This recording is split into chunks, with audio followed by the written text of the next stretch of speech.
Doing this at home will give you phenomenal overall results with not so much time investment. It's not so difficult. We're talking about a sum total of... Really? Yeah, doing that per week will radically transform your body. Dr. Michael Israetel is a leading sports scientist who provides no-nonsense, science-based strategies on muscle building, fat loss, and helping people maximize their fitness potential. My mission is to get everyone in as good of shape as possible with minimum time investment. So where do we start? So it's the consistency that matters. It doesn't matter if it's 2 hours a week or if it's 18 hours a week. If you're consistent, you can get amazing benefits. And then there's specificity, which is the most important principle in all of exercise science. It's telling yourself, okay, I want bigger biceps, and then focus on that. And also, every real working set should be challenging. Is there a perfect amount of repetitions to do? There is. It's a trade secret, but it's... How long will it take me to lose the muscles that I've gained if I don't go back to the gym? After about 2 weeks of not lifting, you start to lose muscle. But most people think, oh my God, another 8 months just to get back to where I started? But when you gain an initial amount of muscle, it never goes back to the same size as when you started. It's just always going to be bigger. And then I've got a couple of hours a week. I just want to get a bit leaner and I want to gain some muscle. Okay, the first thing we do is... Dr. Michael, are there any supplements you suggest I take? Whey protein, casein protein. What about steroids? Jesus Christ, I'm really going to say this. I was recently on like a boatload of steroids. There are a few downsides. What are the downsides that no one's talking about? They're unspeakable. You really want to know? This is a sentence I never thought I'd say in my life. We've just hit 7 million subscribers on YouTube, and I want to say a huge thank you to all of you that show up here every Monday and Thursday to watch our conversations. From the bottom of my heart, but also on behalf of my team, who you don't always get to meet. There's almost 50 people now behind the Diary of a CEO that worked to put this together. So from all of us, thank you so much. We did a raffle last month, and we gave away prizes for people that subscribed to the show up until 7 million subscribers. And you guys loved that raffle so much that we're going to continue it. So every single month, we're giving away money can't buy prizes, including meetings with me, invites to our events, and £1,000 gift vouchers to anyone that subscribes to the Diary of a CEO. There's now more than 7 million of you. So if you make the decision to subscribe today, you can be one of those lucky people. Thank you from the bottom of my heart. Let's get to the conversation. Dr. Michael, what is the mission that you find yourself on in this phase of your life? For those who would like, to get everyone who would like in as good of shape as possible with as minimum of a time investment, injury probability, and inconvenience in general as possible, and the highest likelihood of best results, while trying to completely excise doing anything that is pointless, and also, I say this politely, telling people things that aren't true. We're trying to get as many people fit, leaner, more muscular, more flexible, healthier, etc., as humanly possible, to the extent that they are interested in that sort of thing. Because not everyone's into fitness, and I understand that. I mean, I think I look kind of, freaky, and it scares certain people, so I have a lot of time for that. But if you want to get fit, we're trying our best. What are the big myths that end up standing in the way of most people? When they hear this conversation now, what are the most frequent rebuttals that you'll get when you say that someone can get in shape and be lean with limited time? 2 super common ones are, I don't have the time to work out. And into that time to work out is included, I don't have regular gym access, or I technically do, but I'd have to drive to the gym. I just don't have the time or the bandwidth for it. I don't have the scheduling positioning in my life to do this sort of thing. And baked into that is the assumption that getting much healthier and much leaner and much more muscular takes like an inordinate amount of time. One of the most common questions I get out in the real world when people happen to look in my general direction, because usually people just kind of go like, what the hell's wrong with that guy's head? But one of the most common questions I get is, how many hours a day do you work out? Or how many days a week do you work out? And every single person is expecting an answer that is kind of like asking the tallest basketball player you've ever met how tall they are. You want an answer that's like 2.5 meters. You want something meaty. And if they tell you like, well, I'm 1.90 meters, you're kind of like, oh, isn't that cool? And every time I tell them how much I work out, which is really like at my real, like trying to be as good as bodybuilding as possible, it is really 8 hours a week. And this is to do this insane thing for people just trying to be fit and healthy, etc., we're talking about a sum total of 1 hour per week, split into 2 or 3 20-ish minute sessions, something we'll be trying later on, is such a huge stimulus and can radically transform your body, especially if you have attention to nutrition. And that's the second thing that's a big dogma, big myth, is people have ideas about what comes into nutrition and nutrition for being more lean, more muscular, and healthier. They have all these kind of a constellation of ideas. Economist and philosopher Thomas Sowell calls them notions. So if you have a hierarchy of understanding, you have theory at the top, which is like gravitation, evolution, things super, super confirmed. Just beneath that, you have model, like the standard model in physics is not quite good enough support, be a theory, but it's a very well understood space with a few mysteries. Under that, you have a hypothesis, which is, you have a real good idea formally phrased. And underneath that, you have a notion. And a notion is just things people say. And people are like, and no one even asks or answers about, is this really true? And so when you talk to people about nutrition, or they talk to you about why they're not in such great shape, another thing I get is when you're pretty jacked and lean and you sit next to someone on a plane, they treat you almost like a religious figure, like a priest or an imam. And they're like, apologize. They're like, oh, you look like you're in good shape. I just haven't been to the gym. And I'm like, I love you as a human being, really? No matter what, all the time. Really? All the time. They apologize for the state they're in? More or less, yeah. Or they'll see me eat a protein bar and they're getting like the food on the plane and they're like, this is bad for me, huh? And I'm like, no, it's actually quite fine. And they're always a little bit confused. So all these ideas people have about nutrition, organic, artificial sweeteners are bad, gluten-free, GMOs. You have to have very meticulously well-prepared meals. There is a ton of food that's a huge laundry list of food that's unhealthy and bad for you, makes you fat. There are other foods that are a little bit more nuanced and difficult to find that are super health foods and will radically transform you. I can go on for hours about these myths, but people come in with these myths as notions, as things they believe that they're like, this is how it is, right?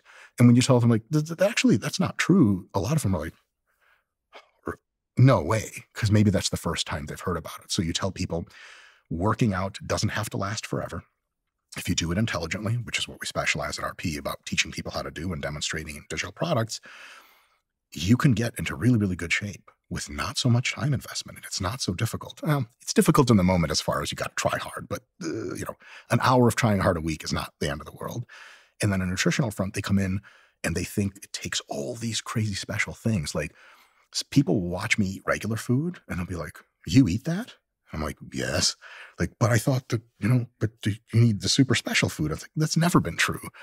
But people come in with their stack of ideas, and there's just dozens and dozens of myths on both ends. We'll go through all of those myths. But my last question before we get into it is, why does it matter to be in good shape? And this is, I'm asking you here to really draw on some of the case studies that you've probably been exposed to where people have turned their lives around. What is the net benefit of someone who's listening right now, who's maybe heard about fitness stuff before and has heard from personal trainers and bodybuilders and whoever else, but for whatever reason, they just haven't been able to get up off the sofa and get into action? It's difficult. Why should they? Why should they care? I love that question. The first thing I'll say is maybe not a surprise to many of the people that know me. Politically, I'm like super pro freedom of all kinds, inclusion. And that means to me also that if someone doesn't want to pursue fitness, as a human being, you have the same love and respect, at least from me, that anyone who's fit would have. And so as far as like, it'll just make you a better person and you gotta get fit, people will see people that are obese and they're like lazy and how do they live with themselves? I don't ever think things like that. Not because I'm a good person. I'm not a good person at all. But what fitness won't give you is it won't elevate your status as a better person in some way. However, the other benefits of fitness, we could have a 10-hour podcast where I just go through them one at a time, and we would never get through all of them. I'll give you a couple of samplings of kind of the big hitters. One is health, straight up. So if you reduce your body fat substantially and you increase your muscularity substantially and you adopt a lifestyle of moderate to moderately high physical activity quite regularly, this is about as close in real life as we have so far to a panacea, a cure-all. It isn't cure-all, but the degree of preventative, you won't get really sick very soon effect that has is just radical. I, just coming off of them, but if it's okay to say, I was recently on like a boatload of steroids, like the worst ones. Got blood work right in the middle of that. Because I was very lean and very physically active and very muscular, my blood work's stellar.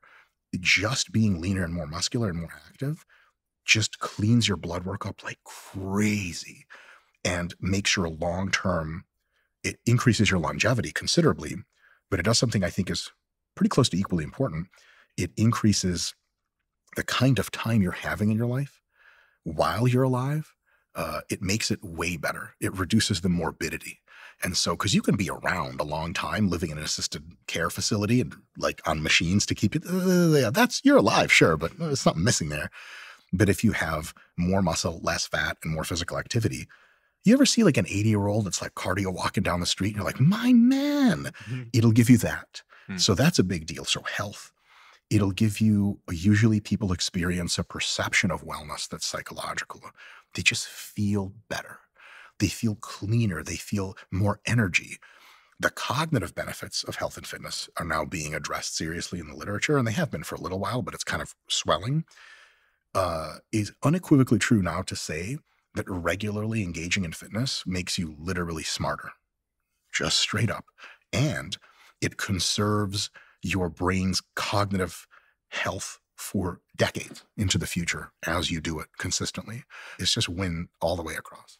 What is your background in terms of your academic qualifications and experiences that you've had that feed into everything that you know? Sounds so pretentious. I can't believe I'm using this nomenclature, but I did my undergraduate work at the University of Michigan, where I met my fellow co-founder of RP, Nick Shaw. And that was in kinesiology, specifically a subset of something called movement science.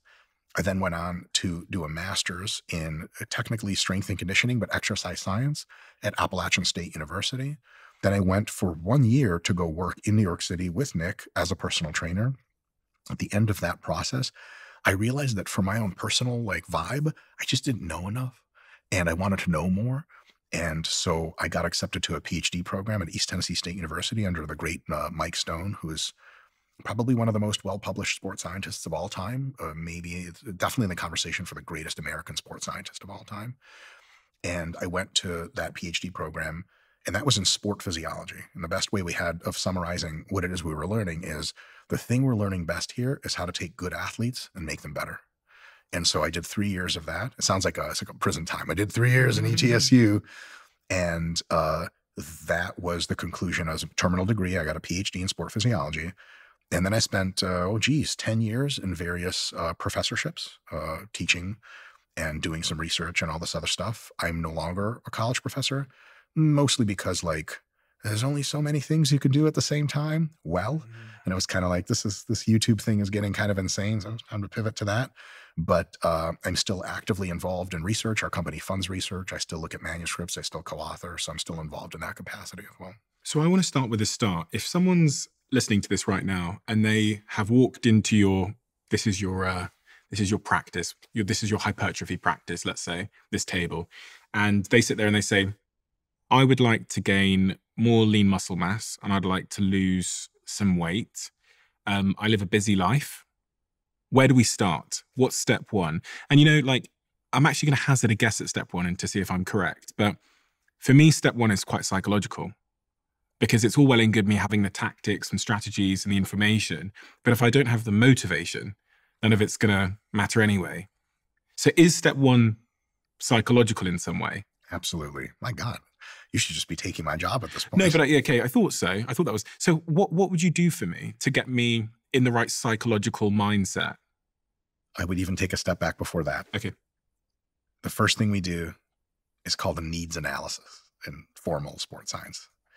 A needs analysis is, what do you want specifically? Do you want bigger arms? How much muscle are you trying to gain? It's a very different conversation if someone weighs 150 pounds and they're like, I want to be 155 but leaner, versus I weigh 150 pounds and I want to be 200 ripped. Different timelines, different approaches, different trade-offs. Okay, give me the typical answer to that question. Most people just open-ended, to be completely honest. They're Really? like, I just want to get much leaner. And some of them will say, I also want to put on a lot of muscle. The muscle thing is a lot of times with females that just want the leaner part, but they understand in many cases that if they just jettison their muscle entirely, they end up looking more sick than healthy. But a lot of the males, leaner is important, but also getting super jacked is important. But how jacked and how lean, that's the conversation. Is if they come in with totally open-ended concerns, it's kind of like walking into a car dealership and being like, I want a car. Like, you're going to have to be a little, now we'll sell you whatever, but you're going to have to tell me a little bit more about what your use cases are, about what your budget is. So that's another big thing in a needs analysis is how much time can you give to this? Because if someone says, I want to eventually be a professional bodybuilder and I've got nothing but time in my week to do the thing, they're getting a very different plan than someone that's like, I just want to be able to see my man down there again and like just not die soon. And I have 2 hours a week to give you. Very different plan. So I've got, let's say I've got a couple of hours a week. So, 2, 3 hours a week that I could probably spare, maybe 4. And I just want to get a bit leaner and I want to gain some muscle. Yeah. I also ask, what have you been doing so far? Tell me about your approach to fitness. And the answer could be, I don't have one. I've never tried to do anything.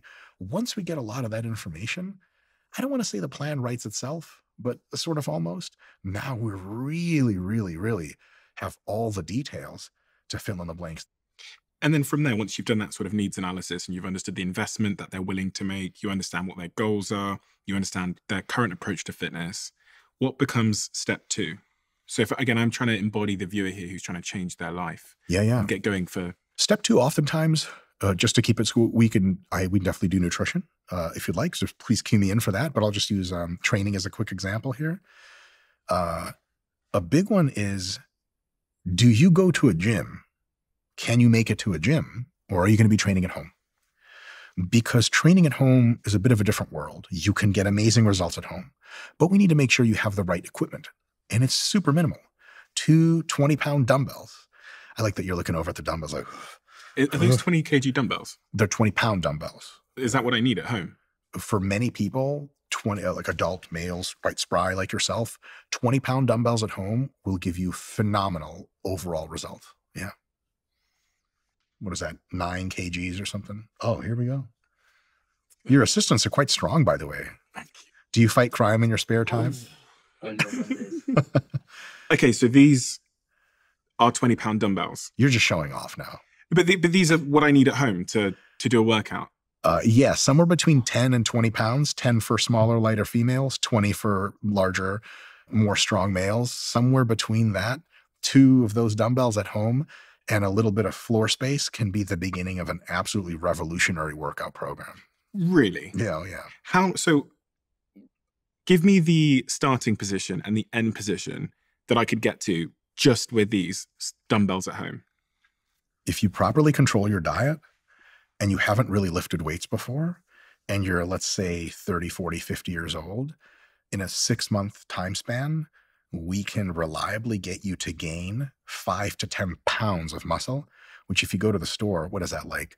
5, let's say, 2 to 5 kilos of muscle. You ever buy 2 to 5 kilos of meat at the store? That's a lot of meat. That's going on your body. And we can reliably get you to lose, 5 to 7.5 kilos of fat in a 6-month time frame just by being intelligent about your diet and doing 2 workouts per week at home with your dumbbells. And the workouts each take roughly 20 minutes. So that's 40 minutes a week. Oh, yeah. Now, that's if you're unaccustomed and unadjusted. If you have already, and that's why those intake questions are important. Because if you're like, look, I go to the gym 6 times a week, I spend 2 hours at the gym, like, them dumbbells can keep you in pretty good shape, but they're not going to elevate your shape very likely. At the very least, it'll be highly inefficient and incredibly discomforting for what you'd have to do with such dumbbells. So what is step 3 then? So if we've got the equipment part figured out, and I guess the complicated element of that is some people have anxiety as it relates to going to the gym. I've got a lot of friends that, because they're so inexperienced with weightlifting or the machines, they feel embarrassed to go to the gym. So that, well, at least that's what they tell me. Now, I don't know whether they're BSing themselves, but they tell me that they have gym anxiety. Yes. You know, you walk, and actually I can relate. You walk into a gym, especially if I go to like a bodybuilding gym, and I do look around and I go, okay, everyone here knows what they're doing more than I do. Ooh, that's already wrong, but we'll get to that in a bit. And are they looking at me? Do they know that I don't know how this machine works? And if I don't know how a machine works and there's nothing, you know, no label to tell me, sometimes I just avoid the machine. If I'm in like a bodybuilding gym, because I go, fucking hell, I don't know how to do my wrist muscles. Yeah. I just look like a doofus and everyone's making fun of me in their heads. That's what I think sometimes. If I go to like a really elite gym, so. Yeah. So first of all, I think people's gym anxiety is absolutely a real thing. I can speak to that at length. The next step would be to say, hey, listen, based on all the information we've collected on your limitations, desires, abilities, we've cultivated a plan for you. It'd be a diet plan, and just stick into the muscle growth stuff.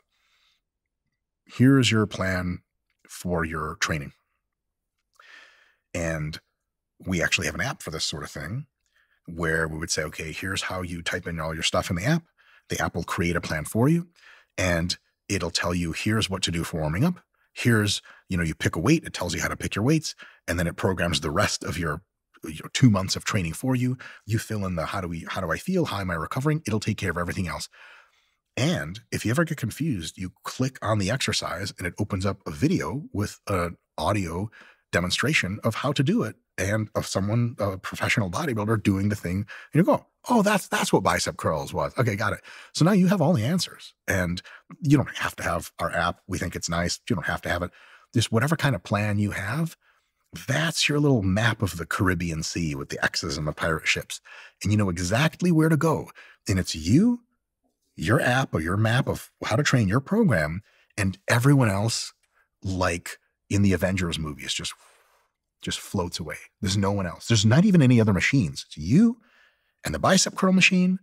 And the hypertrophy app says, first set is 12 reps at 50 pounds. I take the select dry stack, I go to 50, and I'm nice and warmed up, and I do 12 reps. And that's as far as you have to think about it. Comparisons, whatever anyone else thinks, without a plan, oh boy, are you second guessing yourself. With a plan, you don't have to second guess anything. Most of those people don't have a plan. They're just in there on vibes. Like, yeah, I feel like my delts are going to grow today if I do this. Like, thanks. Thanks for that intellectual opinion. You said there's 2 types of effective training. One of them's can't say this word. One of them's hypertrophy. Very good. And the other one is periodization. So periodization is the scientifically based organization of any kind of training that you want. Okay. Hypertrophy training is a type of training. It's just muscle growth training. It's like a fancy fucking science word for just getting more jacked, putting on muscle. That's the technical definition of hypertrophy. And when you train for hypertrophy, you can do it kind of like by feel and more or less at random, and you'll get pretty good results in most cases. But to get your best results, you want that training to be periodized. Periodization is the scientific approach to how to organize your training to get sort of roughly 3 things. Some of these are a bit more for athletes and not regular people. Get the best results that you can, peak at an appropriate time, abs for summer, and minimize injury risk. And taking all the science that we know, that plan that you've made because you did it in an evidence-based fashion, that is now what is considered a periodized plan. So that's how those 2 concepts relate to each other. What do I need to know about hypertrophy in order to be able to achieve it? Is there anything really foundational? Because I think everyone wants a bit of muscle growth. Yeah. I think I spend too long in the gym. I think I could be much more efficient when I'm training. What would you recommend that I start thinking about as foundational principles when it comes to hypertrophy muscle growth? One is specificity. It's the most important principle in all of sport training and exercise science is, what am I here for? What do I want? Because you can do a bunch of exercises in the gym and you're like, that was great. And someone's like, are you getting the results you like? And you're like, well, what I want is a bigger bicep. Like, how many bicep exercises do you do? Like, I think upright rows, maybe. So I want a bigger bicep. If we just focus on getting Stephen Bartlett a bigger left bicep. So specificity is telling yourself, okay, I want bigger biceps and whatever XYZ other muscles. Then we move in to the principle of overload, which means you have to challenge yourself. If most of your sets, someone else watching them can't tell if you're warming up or doing what's called a working set, like a real set, you have a problem. So towards the end of all of your sets, either the weights are slowing down, or even if it's the same speed, to you, they feel perceptively harder. You do this, this, and in a couple reps, you're like, "Ugh." That's what you want. Every real working set should be challenging. You should be approaching every real set with just a teeny, teeny dose of trepidation. Like, oh boy, here we go. I'm going to have to try. Once you have that. And a set is a group of repetitions. Correct. So if I do 10 repetitions, that's one set. One set. Okay. Yeah. And so your sets have to be sufficiently heavy.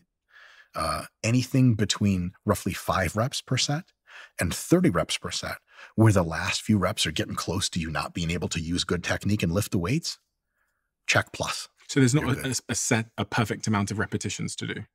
There is. It's a trade secret, and I'd have to say it off camera to you. But okay. NDA aside. Okay, we're off camera. All right, great. So it's 17.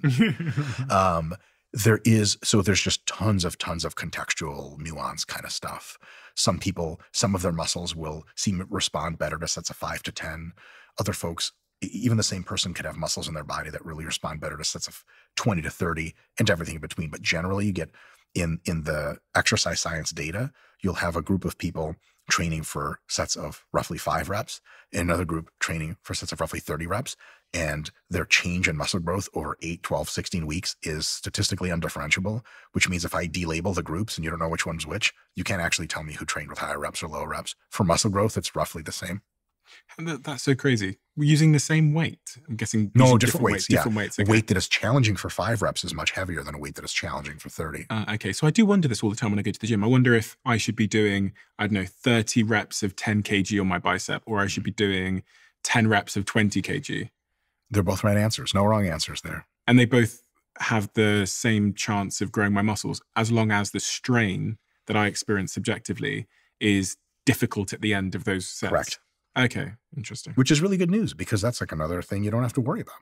Which means at home I can get any range of weights versus having to get really, really big ones to grow my muscles. As long as they're not so tiny that you're on rep number 45 and you're like, I could just do this for forever. Or they're not so enormous that you're like, I can't really even do 2 reps of this. Anything between roughly 5 and roughly 30 reps, challenging, is really, really good. How many sets and how often do I have to visit the gym to get this bicep to grow?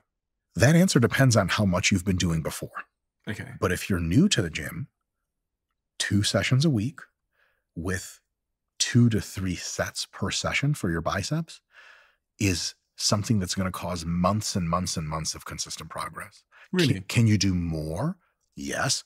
Do you have to do as a beginner? No. Eventually, as a more advanced person, do you need to do more sets and perhaps more sessions to get consistently better results? Yes. But for beginners who haven't been in the gym very much or at all, the minimal effective dose is profoundly small, which is why I can say things like, if you work out for 20 minutes twice a week, you're going to get great gains. What if I go to the gym and I do 6 sets on my biceps and I just go to the gym once a week? Does the distance between the workouts in a muscle group have an impact? Yes. Once a week training gives you good results, but twice a week training for the same muscle gives you notably better results. Training 3 times a week versus twice, training 4 times a week versus 3 times, training 5 times a week versus 4 times is an exponentially de-escalating amount of impressive differences. So 1 time a week works. It'll get you results. 2 times a week gets you like 1.5 times the results, like way better. 3 times a week is like another little bit more results, still notable. 4 times a week is like, you got to be training for a while to notice the difference between 3 and 4. 4 and 5 is contextual and nuanced, and I can't actually tell you that categorically 5 days a week is better than 4. There are some things I would have to know about your plan and everything else to make that conclusion. So really I want to be aiming at twice a week per muscle group. Twice is our minimum. 2 to 4 times a week is what I say is kind of the best overall recommendation per muscle group. And if you train all of your muscles together at the same time, a whole body workout, which most people in the realm of just, I'm busy and I can't train a lot, it would be all of the major muscles of your body in the same session, twice or 3 times or 4 times a week. And that is an awesome beginner fitness plan. What's going on in my muscles that's encouraging them and making them grow? And when are they growing? Is it when I go to bed at night? Is it when do they grow the minute that I curl the dumbbell? What's actually going on? Because sometimes understanding what's actually going on inside helps me to think through and change my behavior. Yeah. So the primary stimulus for muscle growth is there are molecular machines in your muscles, in your muscle cells, and they are designed to detect the presence of tension. And when your muscles generate tension, the molecular detector machines go, ooh, we got tension here. And they start saying to other parts of the cells like, hey, let's get this muscle growth thing started. Started, not happening, started. It's a stimulus of muscle growth. There are a couple of other mechanisms which might / probably have an effect. And that a couple of them are metabolite sequestration, which is a very fancy way of saying the burn.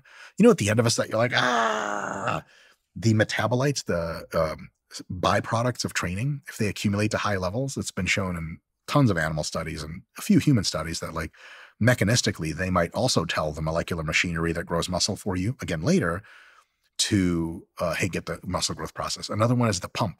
So, you know, you do a couple sets of biceps, you're like, oh my God, what's going on here, baby? Flash it at some girl. She runs away as usual.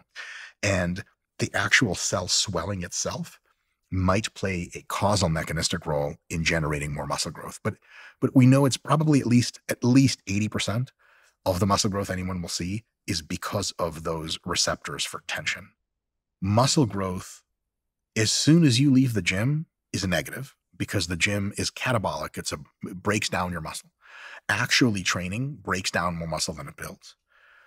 However, as you go home and you start eating food, protein, carbs, fats, and you have several meals per day and you're resting, when the food's coming in, several hours after training begins, if you measure muscle growth consistently, which is real difficult to do, they don't do it super often. You have to keep people in a laboratory. You have to do radioactive tracers and measure all this weird stuff. Every couple of hours they measure, the amount of muscle growth that's going on in the biceps goes up and up and up and up. And it usually peaks about half a day to a day and a half after you lift, depending on how hard you went. If it's a pretty easy workout, it peaks a little sooner and dives and drops off about a day or two later. If you train really crazy hard, it'll peak like a day and a half later, and then half a week later, it'll drop off back to baseline levels. But it's this really smooth curve. And you're growing muscle at every single point under that curve. So when you say, is it while I'm sleeping? Is it while I'm eating? Is it while I'm resting? The answer is all of those, except it's not at the gym. You don't grow muscle at the gym. You give yourself a signal to grow muscle at the gym. And then what you do outside of the gym matters. So some people train really hard. They don't eat right. They don't eat enough protein. Their sleep is total, insert bad word here. And their stress levels are just totally psychotic. They train hard. And then week after week after week, they're like, not seeing any results. Well, the results are actually created when you're resting, when you're sleeping, when you're eating nutritious food. They're stimulated in the workout, but that's just phase one. Phase two, the actual growth occurs outside of the gym, and it occurs not at any specific time point, like a magic window of 2 hours after the gym. Like that's when all the growth occurs. That's actually when it just starts to go up. It's 4 days afterwards. So if you train twice a week, you train on Monday, you're growing a lot of muscle on Monday night, Tuesday and Wednesday. Back towards the end of Wednesday, you're just not really growing much more muscle. You go back to the gym Thursday, you hit it hard again, you hit that curve up. By Sunday, you're totally relaxed. During Sunday, you're not growing any muscle. Your body's really recovering a lot of that fatigue. And then by Monday, you're fresh as a pickle and you're ready to go at it again. How long will it take me to lose the muscles that I've gained if I don't go back to the gym? So again, focusing on this bicep. I train it, I do 2 times a week, I get it nice and big. How long before it vanishes? Great question. 2-part answer. Part 1 is within about 2 weeks of not training it, the first reduction in muscle that is detectable by modern machinery occurs. So if you don't lift for 2 weeks and we put you in an MRI scanner or a DEXA scanner, let's say a week and a half you don't lift, I can't tell. You're not really losing any muscle yet. You're just going insane. And so me personally, I'm like addicted to lifting. So if I don't lift for a week, I'm like, oh my God, all my muscle's gone. There is some kind of intuitive truth to that, because when you don't stress your muscles, when you do stress your muscles, they get a little bit inflamed and they bulge up a little bit. So when you're not training for half a week to a week, your muscles look smaller, like they've lost weight, but it's really just all water that they lost. You do one gym session thinking like, oh my God, my biceps are gone. A week and a half later, You do one session, at the end of that, you flex, and you're like, oh my God, I'm the biggest I've ever been. I was just delusional that whole time, because that stuff comes back super quick. After about 2 weeks of not lifting, you start to lose muscle, but it happens really, really slowly and takes weeks and weeks and weeks and weeks. After several months of not lifting, you're going to look considerably smaller in your biceps, but probably not as small as when you started lifting, because your muscles have a certain memory, if we can call it that. Is that true? That Very muscle memory true. thing? Oh, yeah.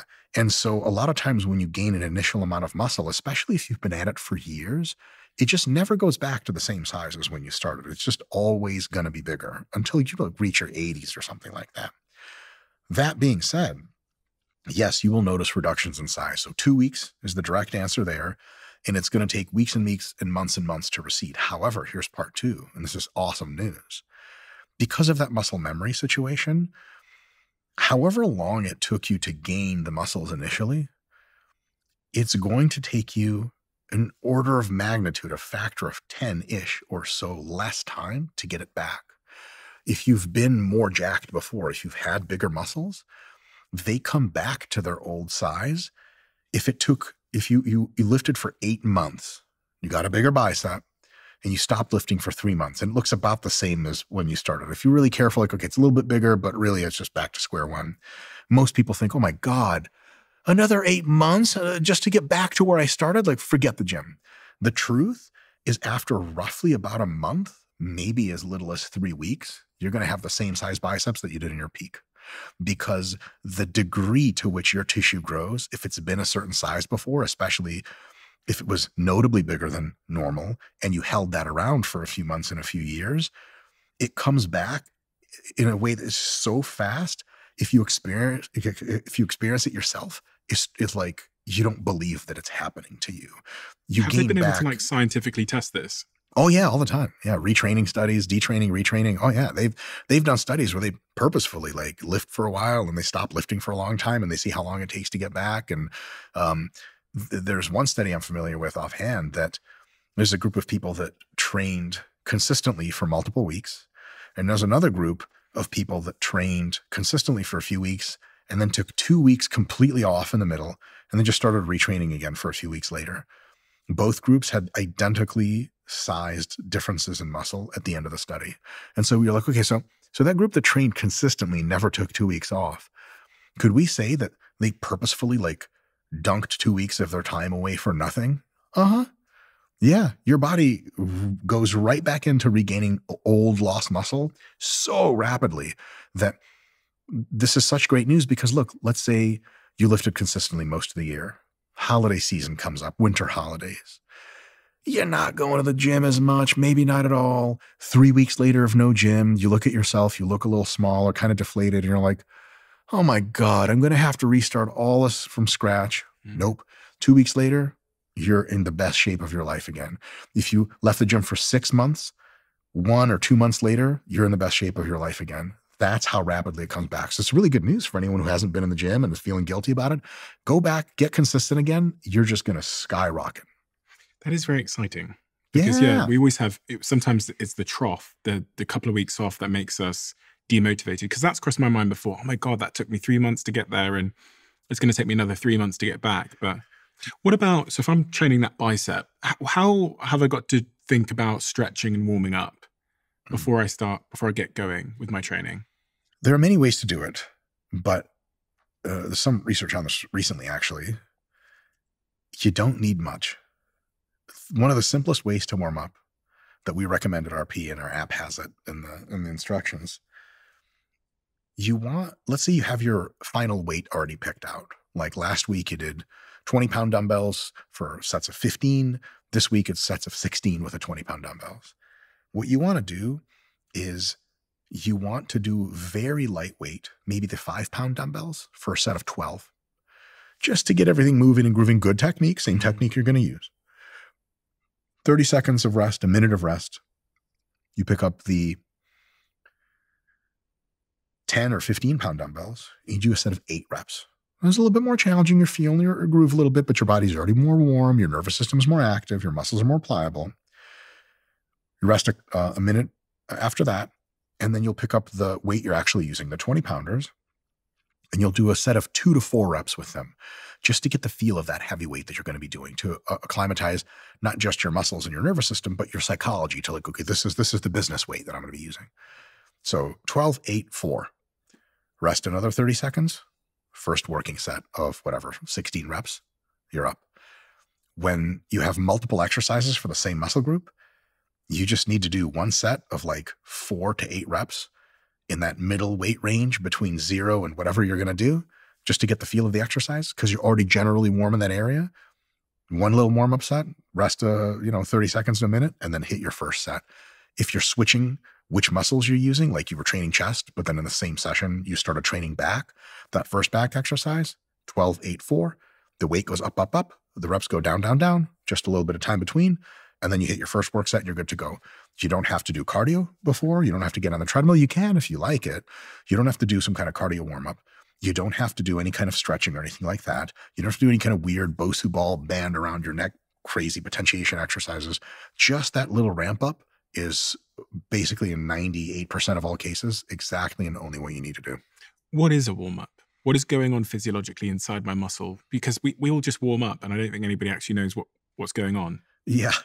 So your muscle tissues, they have physical qualities that can be measured almost in like a fluid dynamics terms, like viscosity and hysteresis and all that stuff.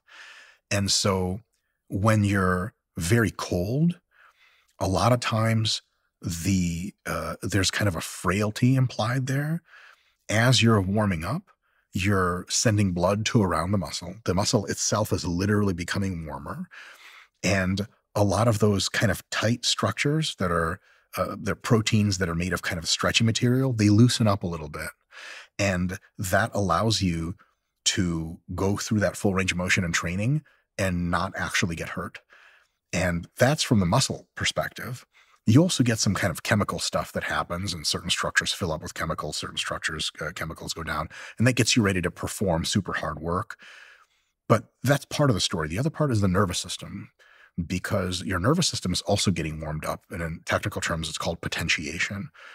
When you just show up to the gym and let's say we said, look, okay, we re-engineered your tendons when you were asleep. You're not going to get hurt. It's impossible for you to get hurt. Like a car would have to hit you for you to rip your bicep off. You can just go and just hit the curls right away. You wouldn't get hurt, but it would feel really strange, and you wouldn't get 4 or 5 reps close to where you're supposed to be from last week, because your nervous system was like, what the hell is going on? I'm supposed to be doing something. So you need to warm up the nervous system.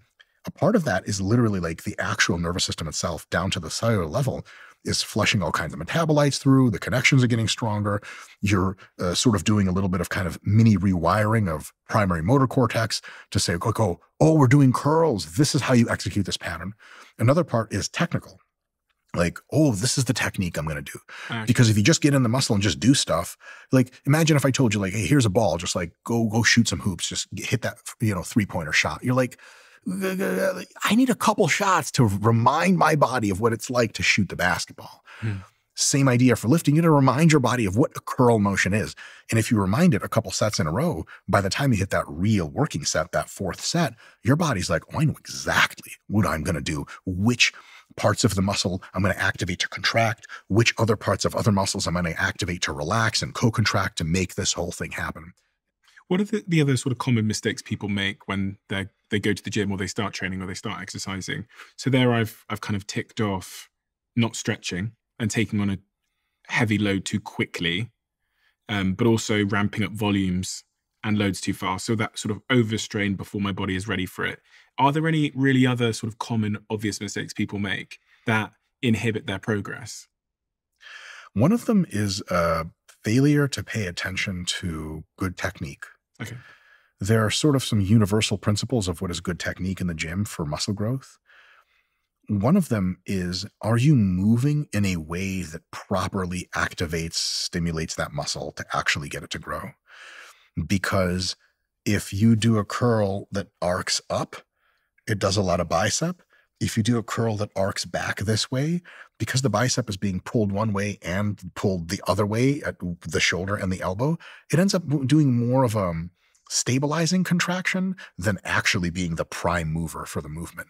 So when you see people curling at the gym and they're just kind of doing this, you're like, yes, that is training your biceps. But if you just moved a little bit differently, it would be so much better. Here's another example, squatting, right? For your legs. If you squat really far back and not so far down, like your glutes get hit, okay, your lower back and upper and mid back is going to get hit a lot. But because there's not a huge change in your knee angle, you're not getting a ton of quad stimulus. If you stay more upright and your heels and toes are on the ground and you allow your knees to go way forward beyond your toes as you stay upright and sink down really low so that your knee goes into one of these, oh my God, it's all quads all day long. So you want technique that is targeting the muscle. It's very similar rep to rep to rep, and it puts the muscle consistently through a range of motion that is in that deep, painful, lengthened stretch position. If you just have all those three, everything else we can say about your technique is just nuances and finer points. Those are really the big ones. We talked about nutrition earlier as well. So if I want to make my bicep grow and also drop off the weight around the bicep so you can see it even more, what should I be putting into my mouth? The number one requisite for muscle growth is protein. Foods with lots of protein in them ideally should be consumed 3 to 5 times per day at roughly equidistant intervals. Breakfast, lunch, dinner, totally fine. Even better, breakfast, lunch, dinner, evening snack. The average person needs a little bit less than, let's say, a gram per pound of body weight per day of protein. Actually, considerably less. So that's kind of the top limit and a cool aspirational thing to shoot for. So if you weigh, let's say, 200 pounds, you should be consuming something like 150 to 200 grams of protein per day. And 150 for almost everyone's totally enough. But if you're real serious and hardcore and just want that insurance policy, 200 grams of protein per day. So then if you're eating 4 times a day, that's, 30, 40, let's say 40 to 50 grams of protein per meal. Can I eat too much protein? No. And then it becomes fat or something? So protein by itself, no. If your protein is so high that your carbs and fats are the same, and you jack up your protein super high, but your carbs and fats stay where they are, your calories become excessive. That will cause fat gain over time. But if you're doing a diet where you get a ton of protein, but you dropped your carbs and fats and your calories are at maintenance levels, you're not going to gain any fat. It's not bad for your kidneys. It's not bad for any other part of your body. Excessive protein as a health malady has been a myth the entire time. And that's one of those notions that people carry with them that too much protein is bad, right? Like, yes, if you've had kidney surgery, absolutely. Short of that, you're probably good to go. You'll fart a lot and people will hate you, but you know. You mentioned 3 to 5 meals a day. A lot of people are now in this camp of fasting and intermittent fasting and not eating often. Is it possible to fast, but also to gain muscle mass in the way that you've described? Yeah, totally. It just won't happen as an impressive rate. So you have to make a trade-off for yourself. If you want, most jacked Steven that you can be, 3 to 5 meals a day consistently spread, and almost to an individual. Competitive bodybuilders eat that frequently and eat high protein. How often do you eat? When you I eat five times a day, 4 or 5 times a day usually. And do you eat before or after you train? Both. Okay, so before you train and after you train. Yeah, do you eat different things? A lot of times I'll train early in the morning, and so I won't train at all. I won't eat at all. I'll wake up and I'll have like a protein and carb mix shake with my training. Totally optional, super extra credit. May not do anything at all if you look at the literature, but I find it a little bit compelling to do a little bit of that. And then afterwards, I have my first post-workout meal, second meal, third meal, fourth meal, bedtime, wake up, do it again. What do you take to get you going? Do you do pre-workout? No. Why? No, I don't do any stimulants of any kind. Why? I'm just kind of coked up all the time naturally. So like if you give me stimulants, it's just going to go into the not so pleasant side of side effects. Like I'm just going to be like this and way too amped up, super high anxiety. And my thoughts get to be like, I have less fluidity of thinking and stuff. So it's just a lot of me, I guess. And so when I wake up in the morning, I don't need anything to get me going. I just go. And a couple warm-up sets later, I have all the energy I need. That's not everyone. And so some green tea, some black coffee, or some pre-workout 30 minutes before the gym is great advice for a ton of people. I feel like pre-workout can't be healthy if you're doing it 5, 6, 7 times a week, because some of that stuff is so unbelievably strong. Like I've had it before where I've got literally like heart palpitations when I've had a pre-workout, and you talk about anxiety, that anxious feeling. It can't be healthy for people to be doing that frequently. It seems to be quite fine. Now, at the extremes, and for some individuals, it's not ideal, but the upper limit dose of caffeine in milligrams per day, at which we can confidently say most people will experience the beginnings of health maladies, is 1,000 milligrams. And a cup of coffee has, depending on which cup, 50 to 100. Now, some pre-workouts have 250 milligrams of caffeine. Some have 500. Last I checked, Ronnie Coleman's pre-workout has 550 mgs of caffeine per scoop or per serving. And so that's kind of a lot. If I took 550 mgs of caffeine, don't take me to the gym, just take me right to the hospital, put me in the psychiatric ward. 36 hours later, I'll be okay. But for some people to get so accustomed to high doses of caffeine that it's both not unhealthy for them to consume, and also they feel quite fine. So I would say start with as little as you need to get you going. And if you need to titrate and work up from there, that's a good thing. The other thing I would say is I would have a compelling case for pre-workout or stimulants. If I ask you like, hey, how much energy do you typically have at the gym? You're like, oh, that's super great. And they're like, should I take pre-workout? I'd be like, no, there's no compelling case for that at all. If you're like, I wake up in the morning, some days I just don't get a ton of sleep, and I need something to get me going. Not every day, but sometimes I'll be like, hey, look, consider green tea, black coffee, some diet soda, or all the way up to pre-workout if you need it. But some people take it kind of as like a religious thing, as a habit, as a ritual. And it's like, dude, you're training your forearms and biceps for 20 minutes total at 9 p.m. You do not need 3 scoops of pre-workout for that. I don't even know where it's going at that point. So some people get a little crazy with the pre-workouts. At the end of the world, it's at best needless. What's your stance on the whole idea of calories in, calories out?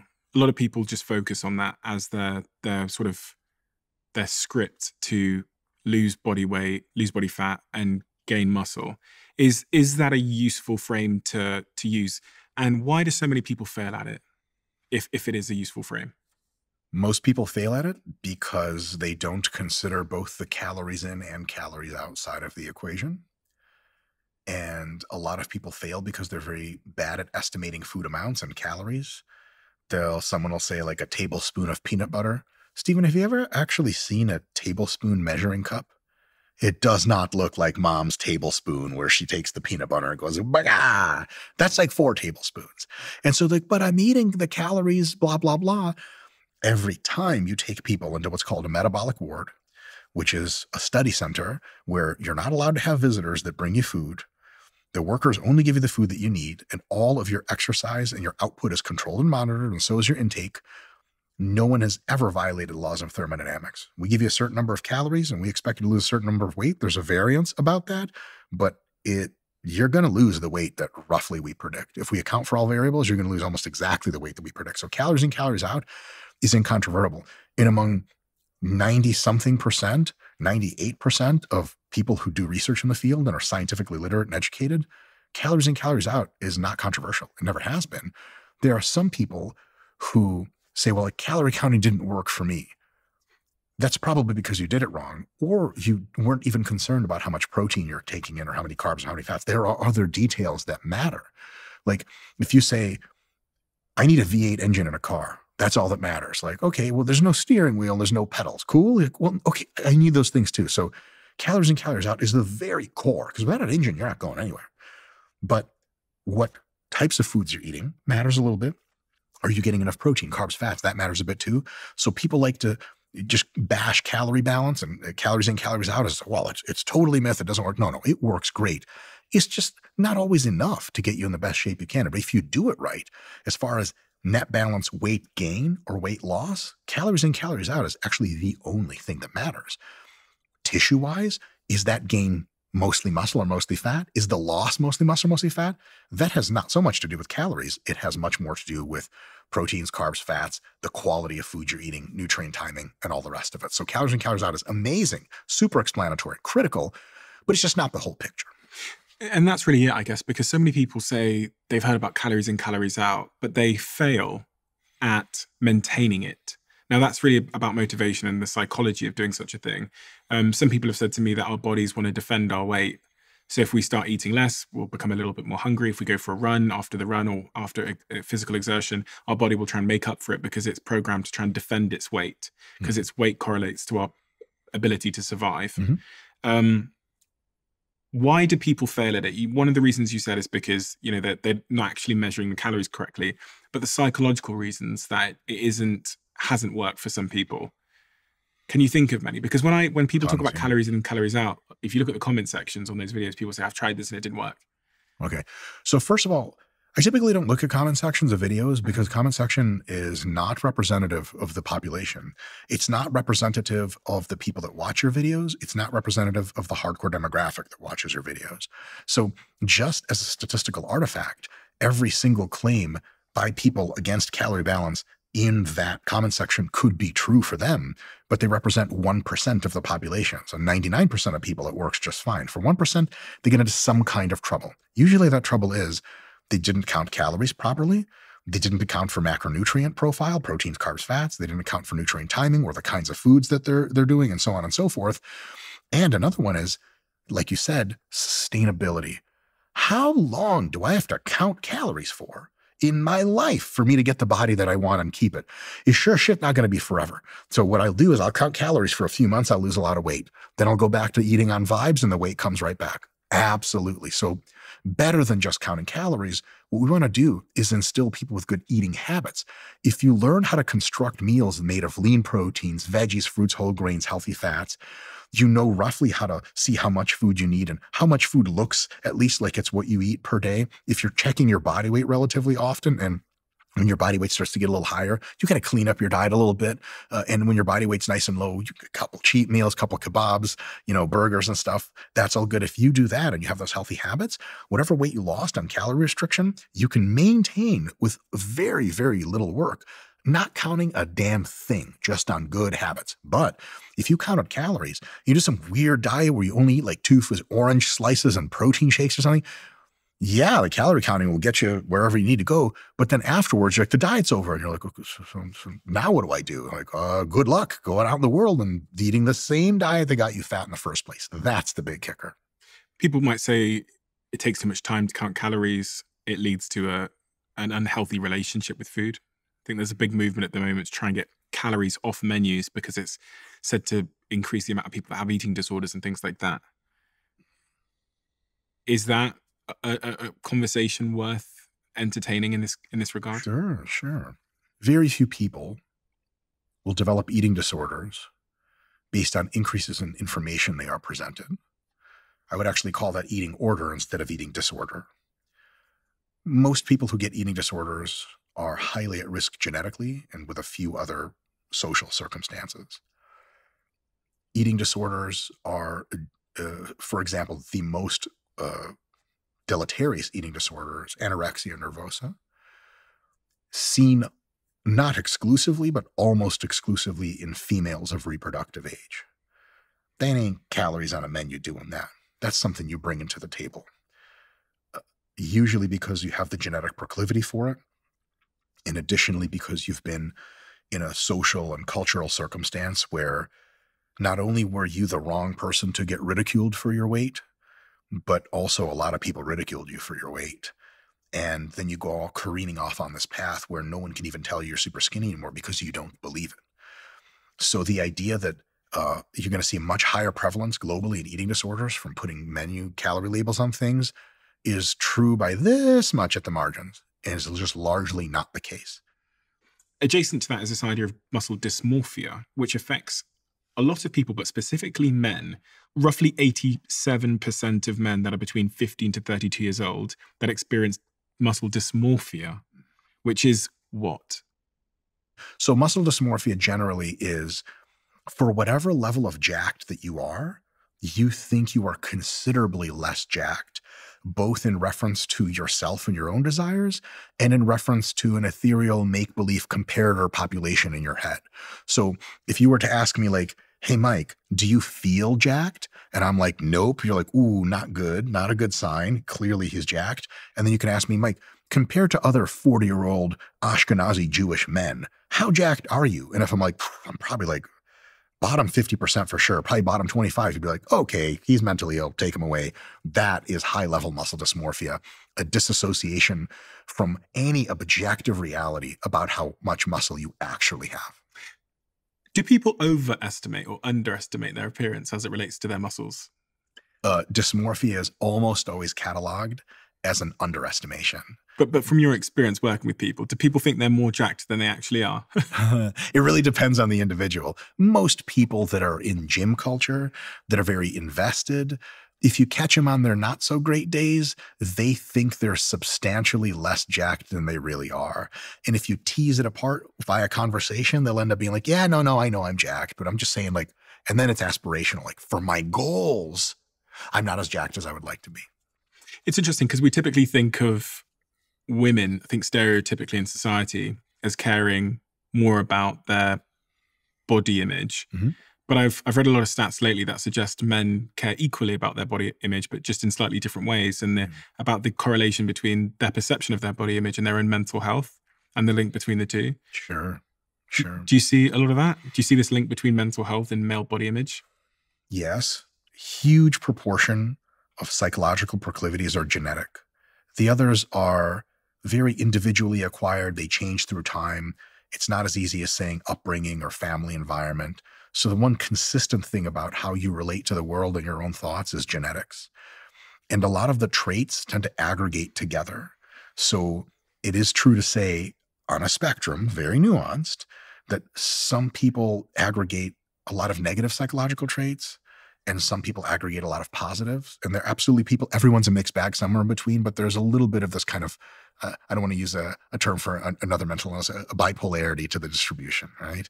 And so a lot of people that are generally neurotic, they feel consistently unsafe and unsure of themselves, are going to be also the type of people that when they get more jacked through lifting, they're still not going to believe that they're as jacked and accomplished and awesome and alpha male as they really are, because they're always like, you know, to use the old Jewish joke stereotype, like, I'm never going to be big. And it's like, you're already big. Like, oh, I don't know. It could get worse tomorrow. And a lot of people just bring that to the table. And so when you get neurotic people jacked, they don't think they're that jacked. They're always like, oh my God, it's always going to end. But if you take not neurotic people and make them jacked, 1 week of lifting into those people, and they're like, dude, do you think I should turn pro in bodybuilding? You're like, get out of here. You're just overconfident. So it really depends on who's doing the thing. Now, cultural stuff, social, who's in your circle. I'll give you a good example. I have a lot of my closest friends have no relation to fitness whatsoever. A bunch of them are actually neuroscientists, just randomly people I knew in college that ended up being my friends for life. And so when they assess their muscularity relative to myself and my bodybuilder friends, they're like, I'm in terrible shape and I'm not remotely jacked. And they have such a weird comparator population that I always remind them, like, dude, not everyone looks like this. They go to the store, they go to school, they go to the bank, and they're like, oh crap, you're right. I'm actually the most jacked person at the bank. It's just not like Gold's Gym where everyone's enormous. So if you happen to be in an environment, let's say you're a university student and you go to the university gym and there's lots of jacked people there and you're there all the time trying to do your best, you may, if you're neurotic to begin with, more neurotic, start to develop a sense that you're just not nearly as jacked as you should be or could be or whatever. But if you like hang out at an old people home with your grandma and grandpa all the time, you're going to feel like Superman all the time because holy shit, you're like, you can do real things and move furniture around.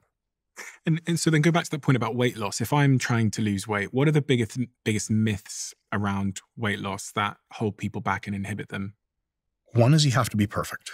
If I'm on my diet, I'm good. If I'm off my diet, not only am I bad, but as soon as I'm off my diet, I have sinned and there is no solace for me. A lot of people have that falling off the bandwagon thing where they'll eat clean food, whatever that means, diet food for weeks and weeks and weeks. They have one kebab, they have one cheeseburger, and they're like, dock it. That's it, man. I'm done dieting. I'm not a good person anymore. It's like that whole dichotomizing and kind of a religious approach. Mm-hmm. that hurts a lot of people, because in reality, if you just eat a cheeseburger, your body's like, oh, sweet, like I got a little bit more carbohydrates stored in the muscle. I recovered a little bit more. My diet fatigue is actually a little lower because you fed me some food. Tomorrow, I'm back on the diet. I'm making even better gains than if I didn't have that cheeseburger because I was so exhausted. And so a lot of people have that approach completely backwards, and they're like, I'm either good or I'm bad. And that's really tough.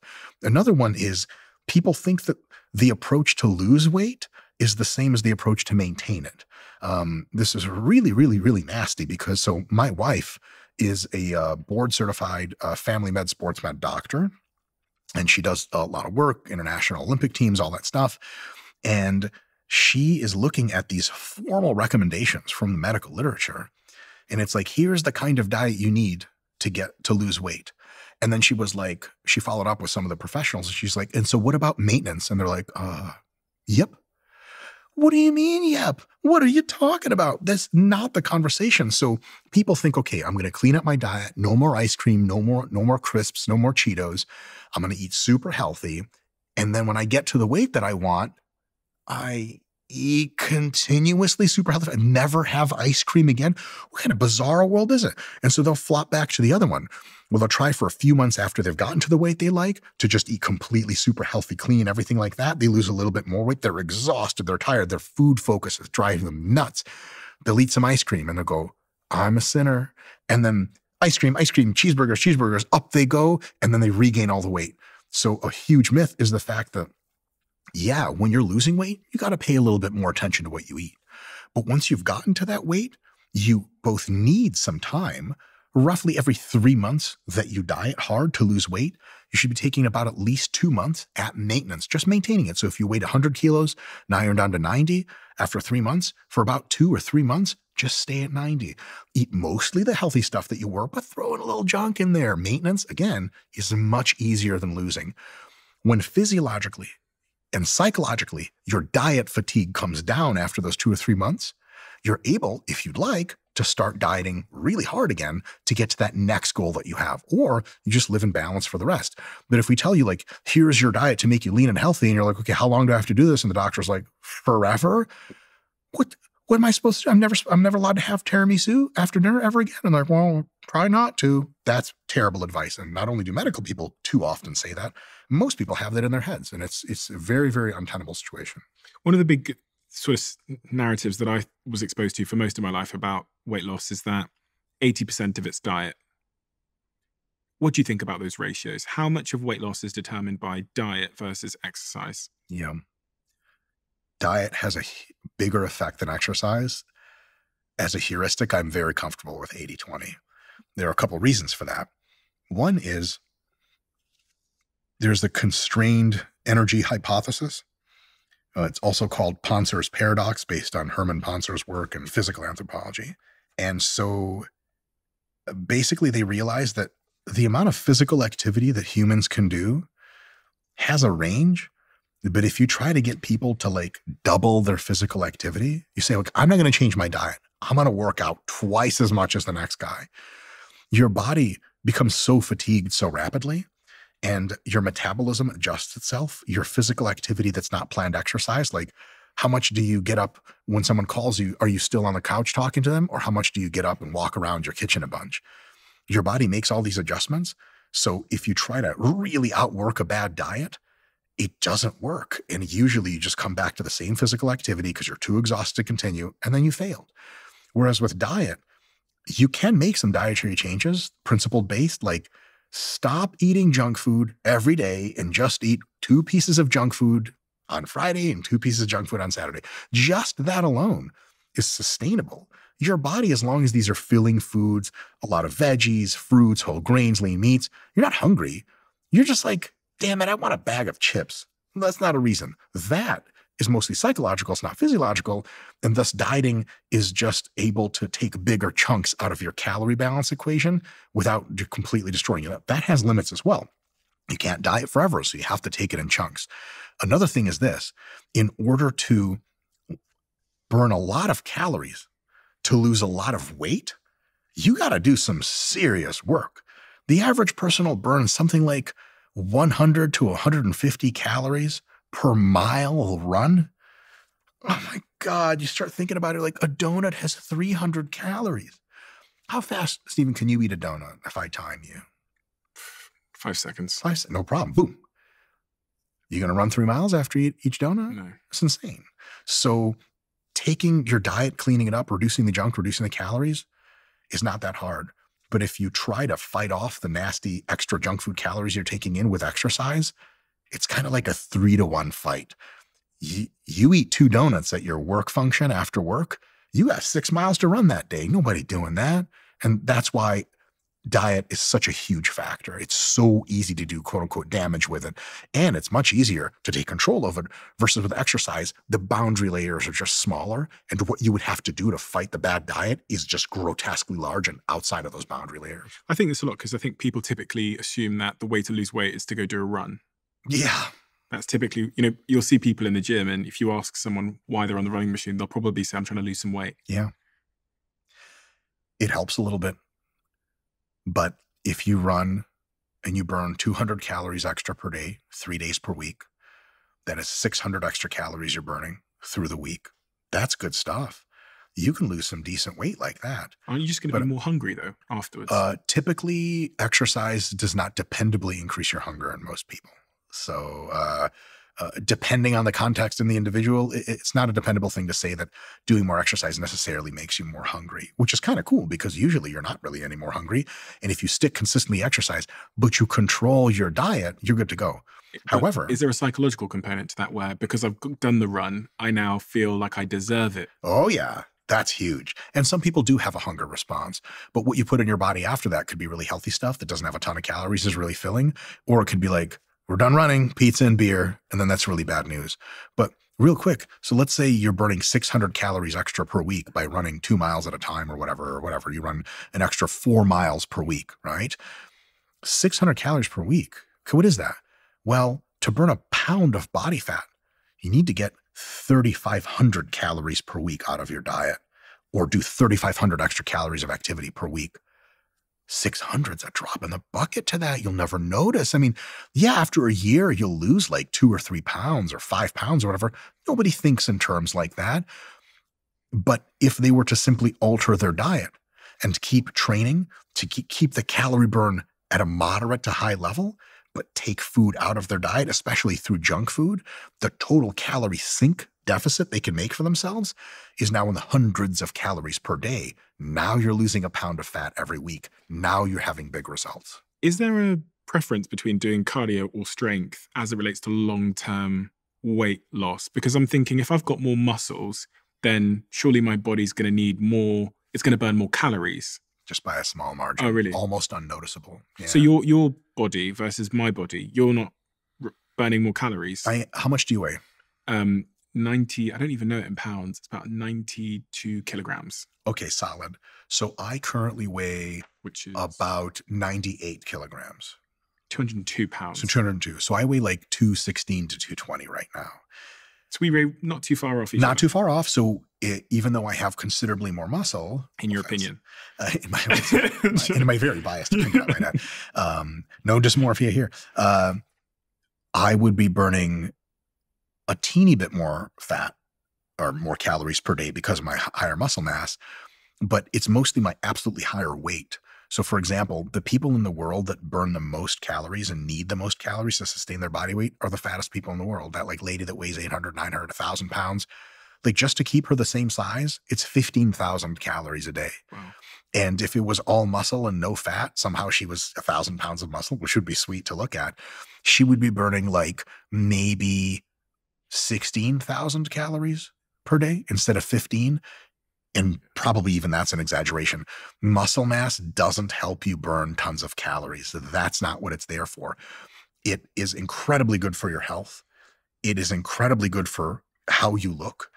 Those things by itself make muscle mass an awesome thing to do.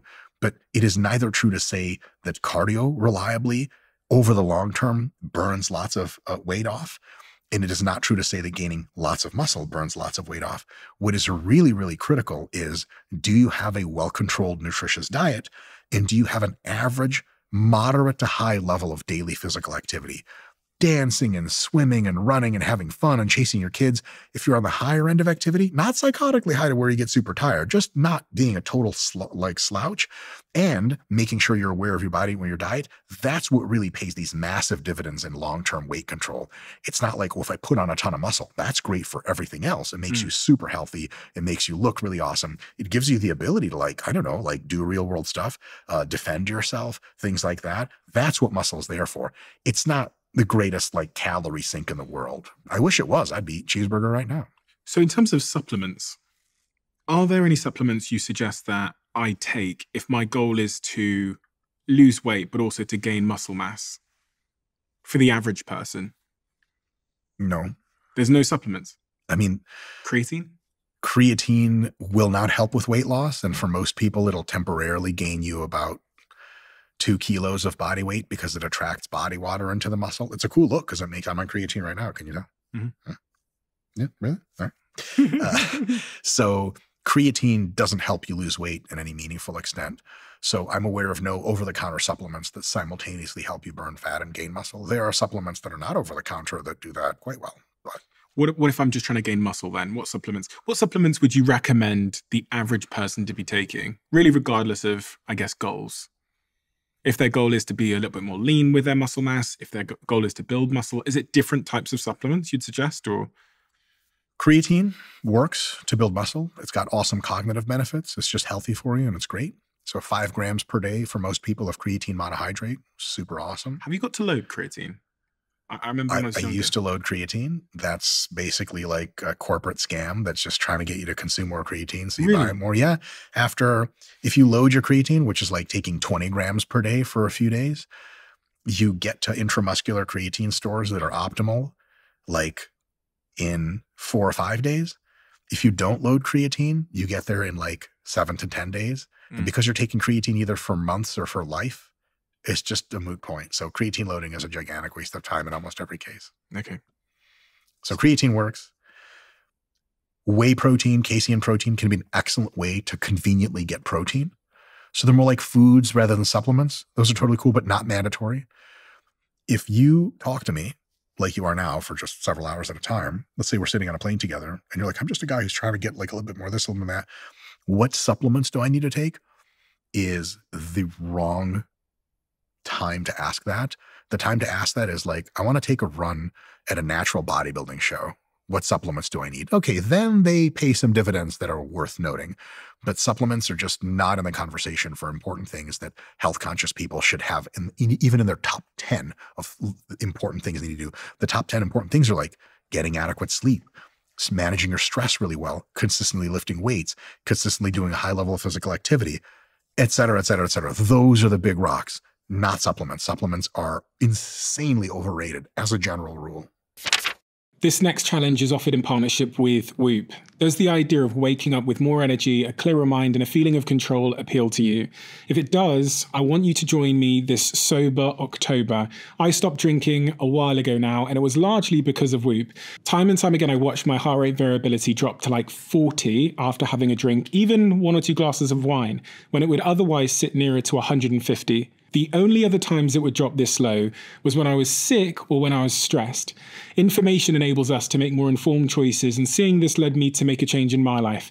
So if you're a member of Whoop, look out for Whoop's Sober October Challenge in the app. And if you haven't joined yet, head over to join.whoop.com/CEO to start your free trial. That's join.whoop.com/CEO and get ready for your life to change. What about steroids? They're great. What? Am I allowed to say that? What are steroids? And you said you take steroids. Mm-hmm. Do you take steroids all the time? And what is the impact? So say if you weren't taking steroids, how different would you look? I know this because I used to not take steroids.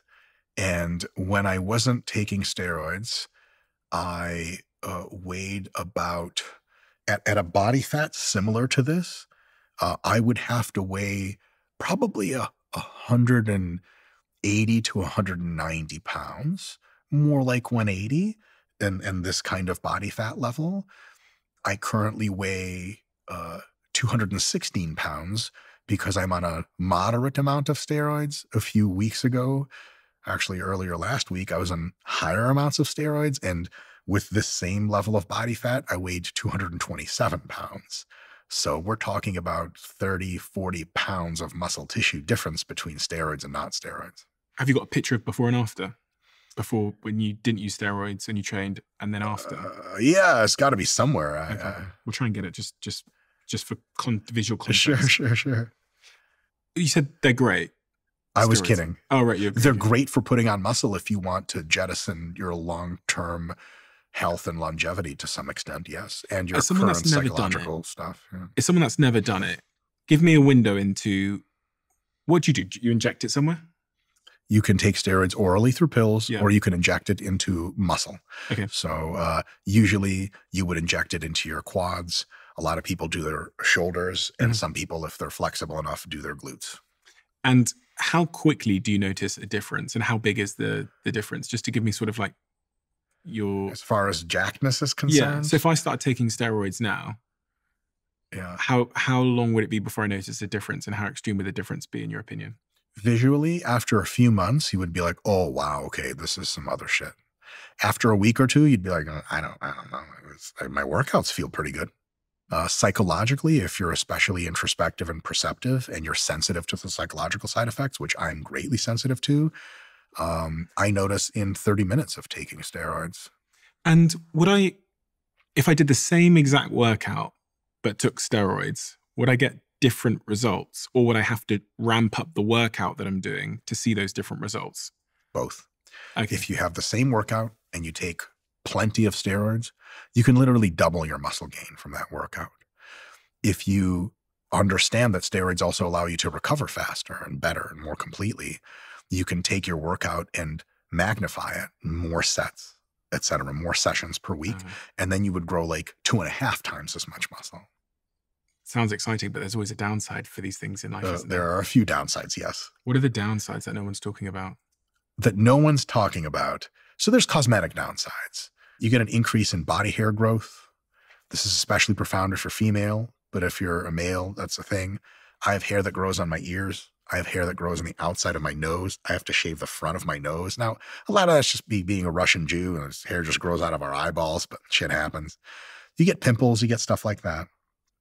Over the longer term, you get a substantially increased risk of heart disease. If you're smart, you take blood pressure drugs to counteract the blood pressure increase. If you're dumb, you take it on the chin, and you have a high probability, much higher, of kidney failure later in your life and losing your limbs and your vision and all that good stuff that comes with that.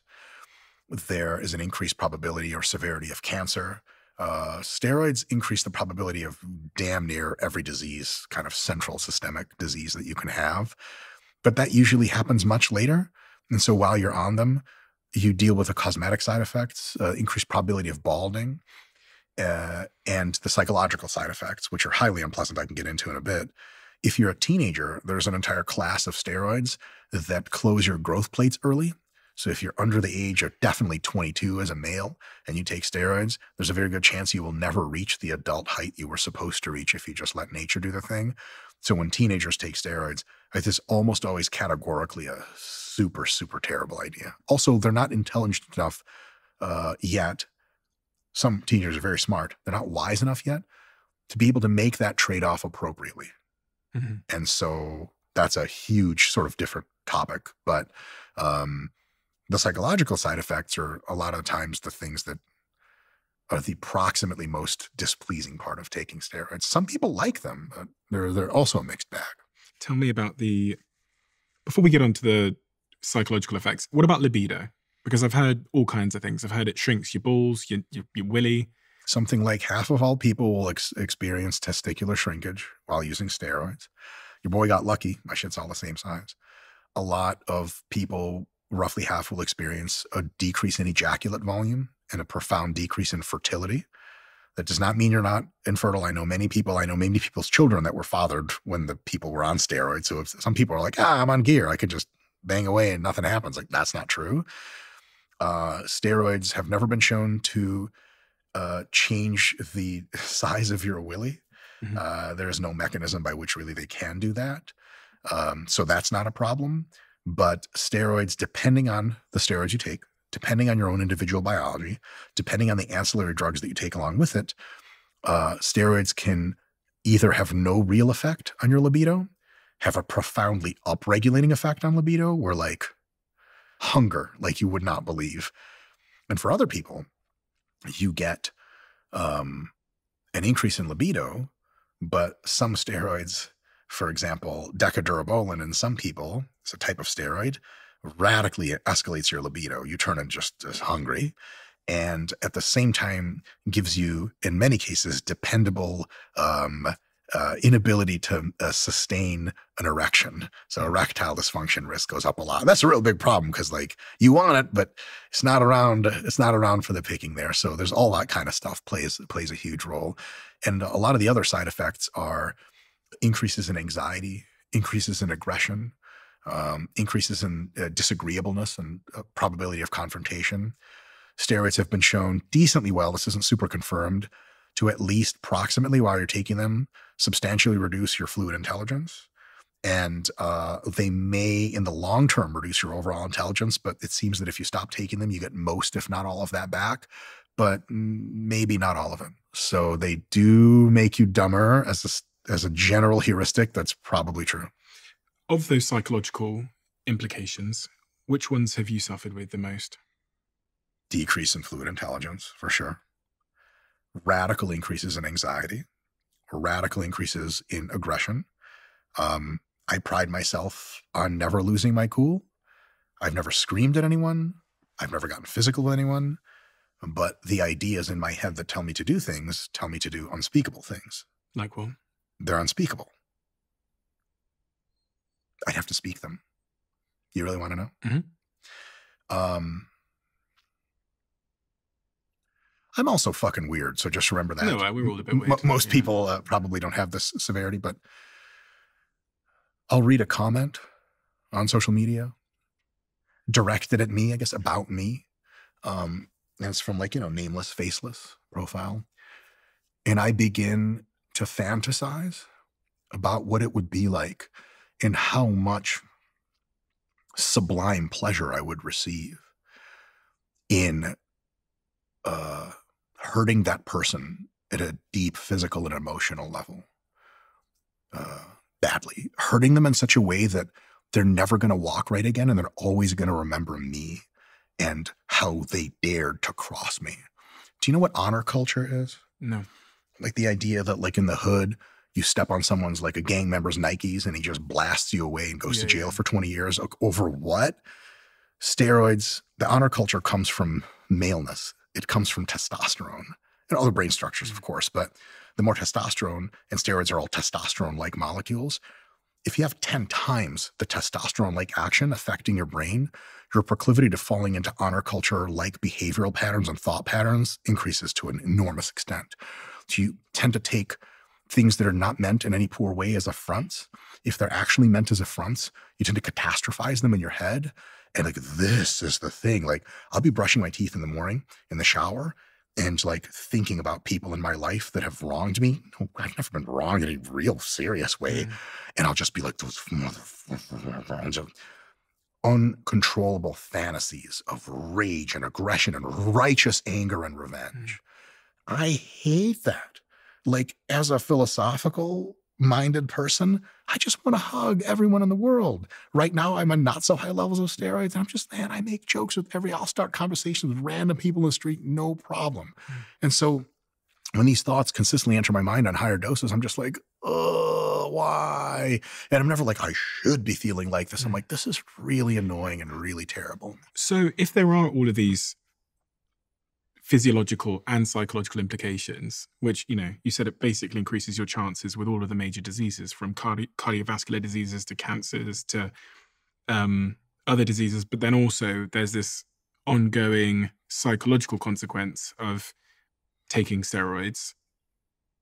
What's the point? That's a good question. Recently, I've taken a probably several-year backseat away from competitive bodybuilding, precisely because I have a lot of really good things going on in my life, and I'm going to need my brain and my more fluid civility to deal with them best. And for a couple of other reasons. So right now is an interesting time to ask me why I do it, because I'm kind of like winding that down big time.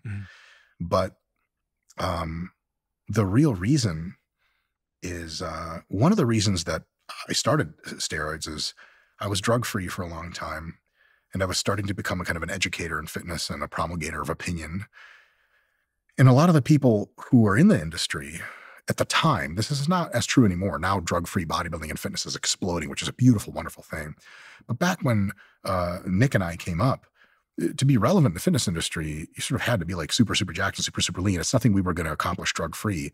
So we were like, oh, this is where the road leads to being taken seriously as a thinker in the space. Let's do it. Another thing is I really like being, or at least for a long time, liked being enormous and ripped. Why? And just like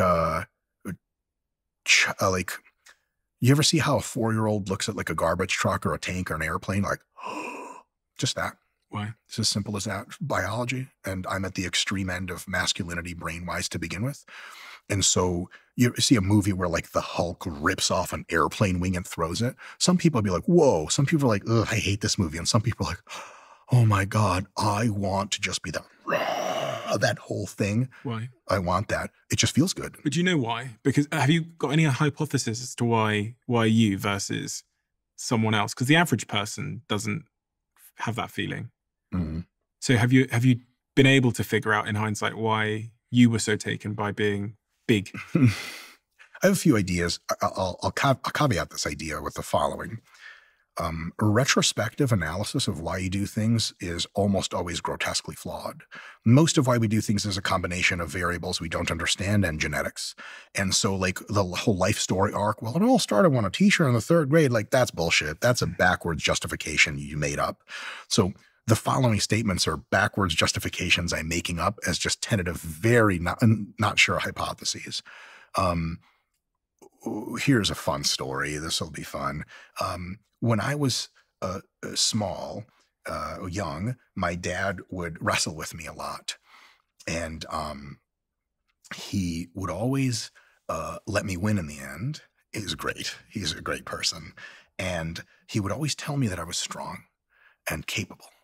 And then in like end of elementary school, all the way through the beginning of high school, I was bullied. Honestly, like literally a few times.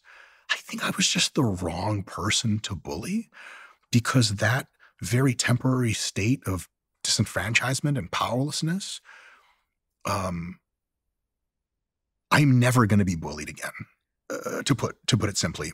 I wish I was logical enough that when, like, if I was getting robbed by someone at knife point, or not even knife point, just a guy, try to be like, hey man, get out of my way. No. I said, get out of my way. I'm going to die here before I move out of your way. You're either going to treat me with respect, or one of us is either going to jail or the morgue or the hospital. It's a terrible thing to think. It's stupid beyond belief. Just be like, sir, my apologies. Please keep going. But what were you bullied for?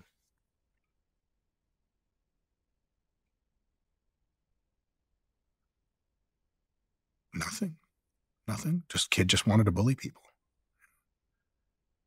I want to understand the content of what was going through your brain at the time, like what you were thinking in that moment. Because I think we can all think back to, well, unfortunately, too many people can think back to a time when they were bullied in some way, whether it was a day or whether it was something that was a bit more prolonged. You know, when it started to embody that sort of pain and shame and that feeling of I'm different from these other kids. Some of my best friends have talked, they've been to therapy, and their therapists have, I think, figured out through some of that retrospective analysis, which obviously a lot of the time isn't accurate, that much of their adult behavior today correlates back to an early experience in such a way where they were made to feel a certain way in that social environment where we're so sort of formative. Yeah. How did it make you feel? I felt scared, and I felt like I wasn't brave enough to stand up for myself. Later, I began standing up for myself, and that felt very nice. But I felt like I was out of control, and a part of my brain that I didn't consent to made me frown and dipped my head down for me. It was almost like musculature in my neck just deactivated.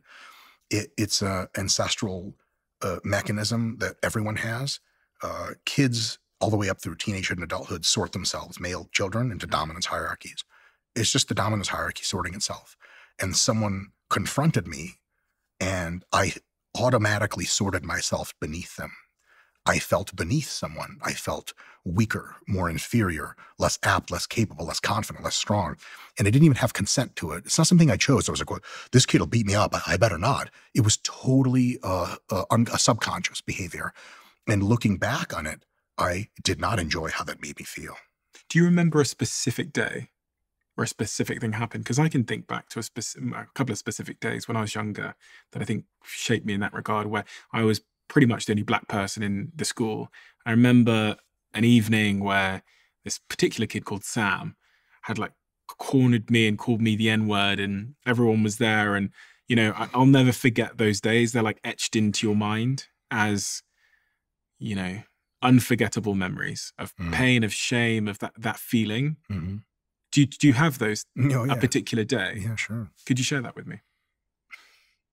This is getting deep, huh? I have a few incidents. One probably stands out the most. So it was a kid named Darren, and he was black,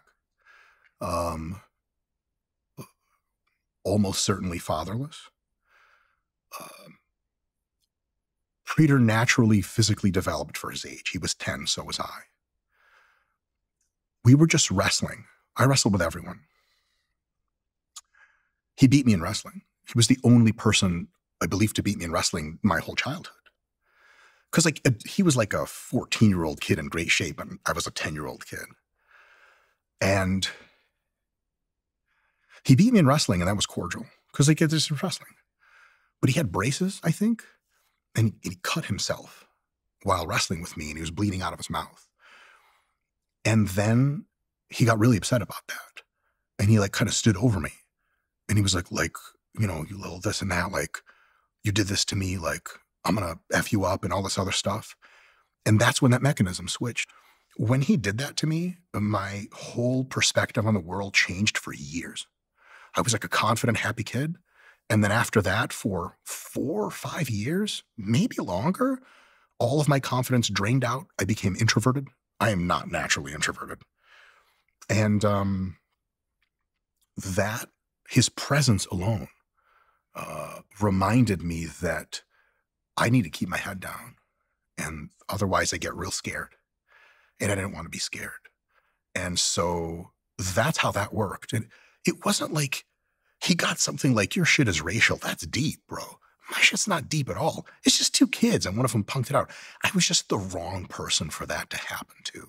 And I remember fantasizing when I was in like 6th grade, I think, like a year later, like, wouldn't it be great if I brought a baseball bat to school and just broke his legs and just kept hitting his legs to where he'd never walk right ever again because he wronged me that bad?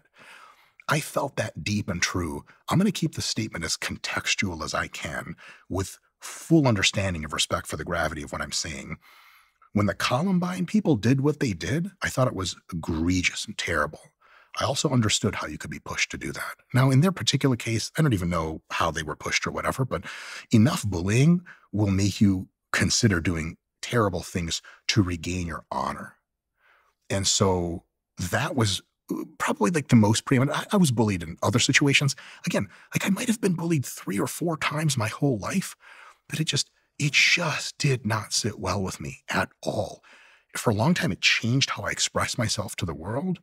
And even right now, as I talk to you, I'm getting pretty emotional. I'll say that if I see that guy again in real life, if he's even around, I have a brown belt in jiu-jitsu now. I'm almost certainly bigger and stronger than him. Is he safe around me? Probably. Can I guarantee his safety if he brings it up? No. If he watches this and hits me up and goes, "Ha, I got you, little bitch," if I see him in real life, I might take something from him medical science can't give him back within the next 5 or 10 years. What a terrible idea. I'd go to jail. I have a lot of really good things going for me. It would be wrong in every single way. It wouldn't even be ethical. because he never like beat the crap out of me or anything like that. It was not like he brutalized me. Oh my God, like I'm going to cripple someone over some bullshit childhood abuse. Also, even if he was 10, the gravity of how deeply it feels to me, even right now at age 40, is like, man, yeah, that shit definitely meant something. It's interesting because I think for the first, I'm 31 now, so I think for the first 27 years of my life, if you'd asked me why I do what I do, I would have, in hindsight, probably told you a story that sounds a little bit heroic, i.e.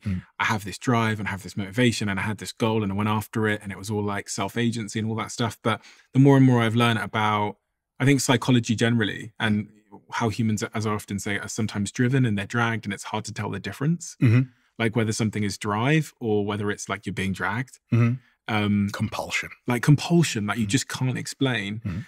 Because of maybe a trauma or an experience you went through, or maybe the household you grew up in. I think I'm leaning more now towards the dragged side of things in most areas of my life, especially where I exhibit atypical behavior. Like what? Like for the fact that I work like 7 days a week and I can just, and I've always been absolutely obsessed with like achievement and success. So why do you think that is? Because I think I grew up in a context where the thing that invalidated me was that, like, we were the poor family that didn't have things, and I was black in an all-white area, and I was just full of shame growing up. And I think I saw the medicine to the shame as being material success. It was the thing that I lied, cheated, and stole to try and achieve. And you know, it's been my orientation for my whole life. I think deep within me is this story that success and material success and all those things make me enough. And I didn't feel like I was, inside, yeah. And I didn't feel like I was enough. And as much as I'm aware of that now, it doesn't mean that it's going to stop. Did it? So it didn't. Do you feel like you're enough? Well, it's interesting because if you ask me, do I feel like I'm enough? I'd say yes. I'm very comfortable with who I am. Like, I think I have somewhat of an accurate reflection of who I am to some degree. But then I contrast that with the fact that why am I still just like obsessively driving towards these ever bigger goals in a way that's really, really atypical, like not the average person, you know? And why does it matter so much to me? You know, that's where I go, okay, there's something different in my wiring. It's still an element, this sort of proving my worth to myself, or, you know, proving to the kids back on the playground that, you know, they should respect me in some way or whatever. Yeah. And it's complicated. And I say this not because it makes me sound great, because it certainly doesn't. I just say it because I really believe that the more honest I can be with myself, the closer I can get to everything that I want. Oh, sure. You know, like the closer I can get to holding the steering wheel, not being dragged with a rope at the back of the car. I'm trying to hold this steering wheel in my life. And that starts with like an honest self-awareness. And one that honestly has only come from being more and more confident and caring less about what people think. Like, I wouldn't have said this on camera. There's like millions of people probably listening right now. I wouldn't have said these things about myself. It sounds icky. Oh, I've never told this bullying story to anyone but a few people. I was like, when you brought it up, like, tell me about when you were bullied. In my head, I was like, holy shit, all right, like, this is where this goes. Well, I just think it's everyone I've met. You're the same as everyone I've met in that regard. Probably if I had to write that fake backstory arc explaining my life, the bullying thing is like kind of a little bit minor. I have a really gnarly story about having really severe attention deficit disorder when I was younger, while at the same time growing up in an Ashkenazi Jewish family. For Ashkenazi Jewish Russian immigrants to the US, you were either good at school or you were worthless.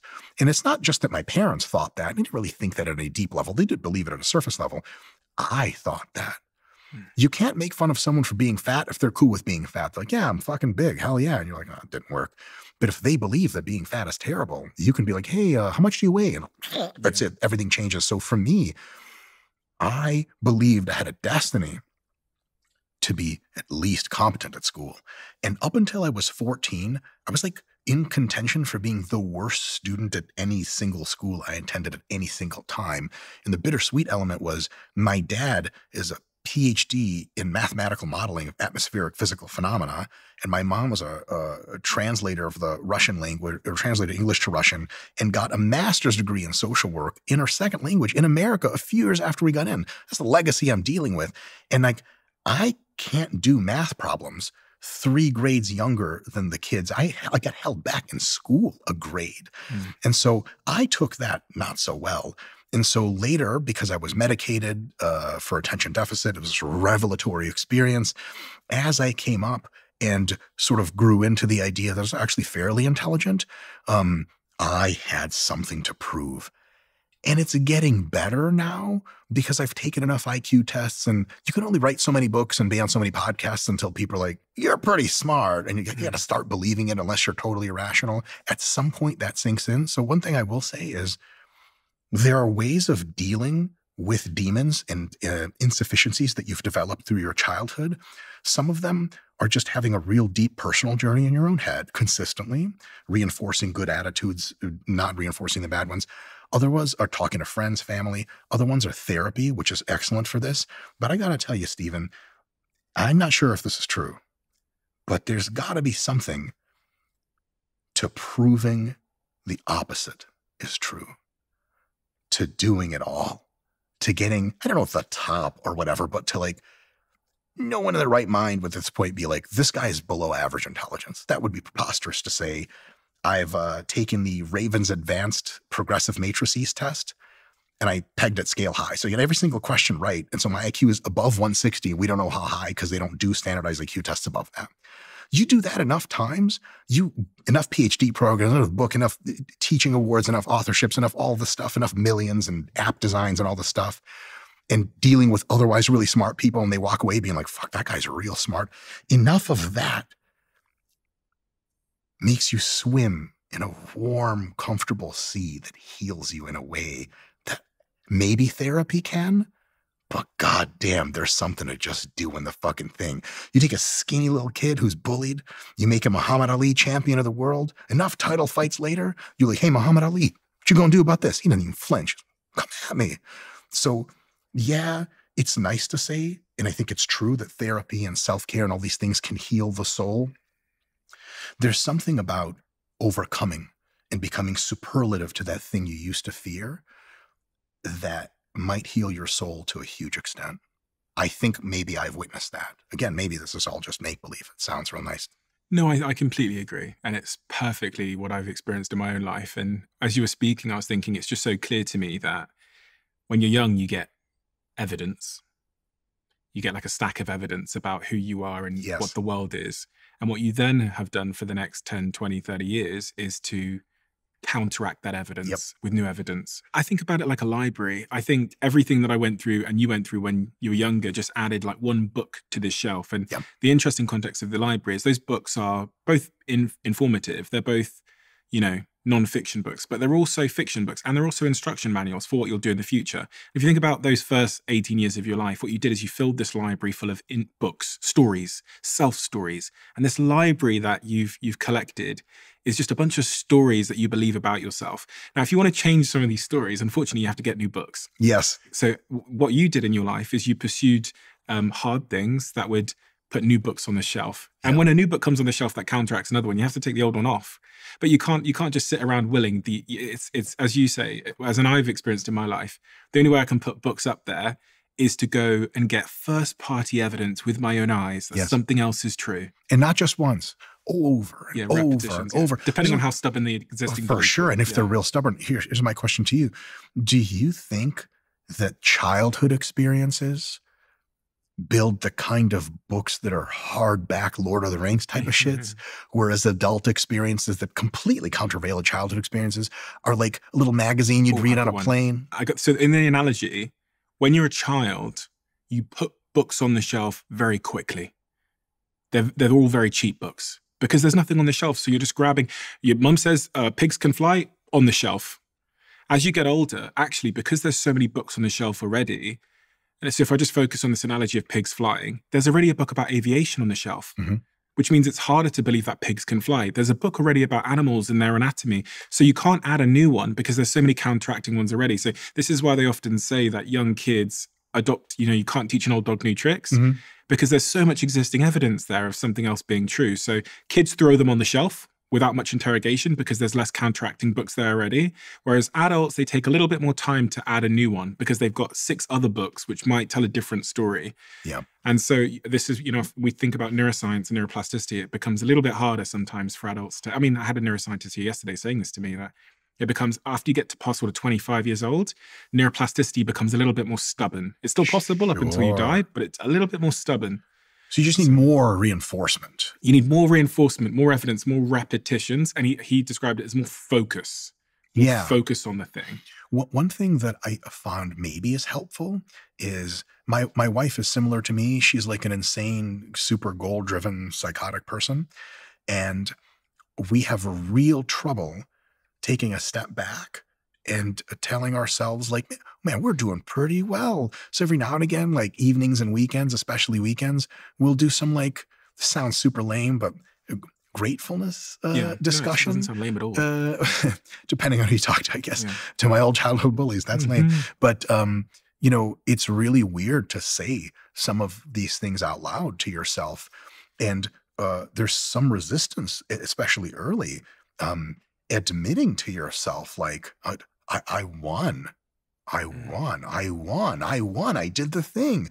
Maybe it doesn't work quite that simply, but I think it's good to try, because it's a really weird thing to go and be 60 years old and look back on your life and someone's like, so what have you accomplished? You're like, not much. It kind of ain't shit. And like, I've seen you on book covers. You're like, right. Oh, that's right. Okay, so I accomplished a lot, but I don't feel like I have.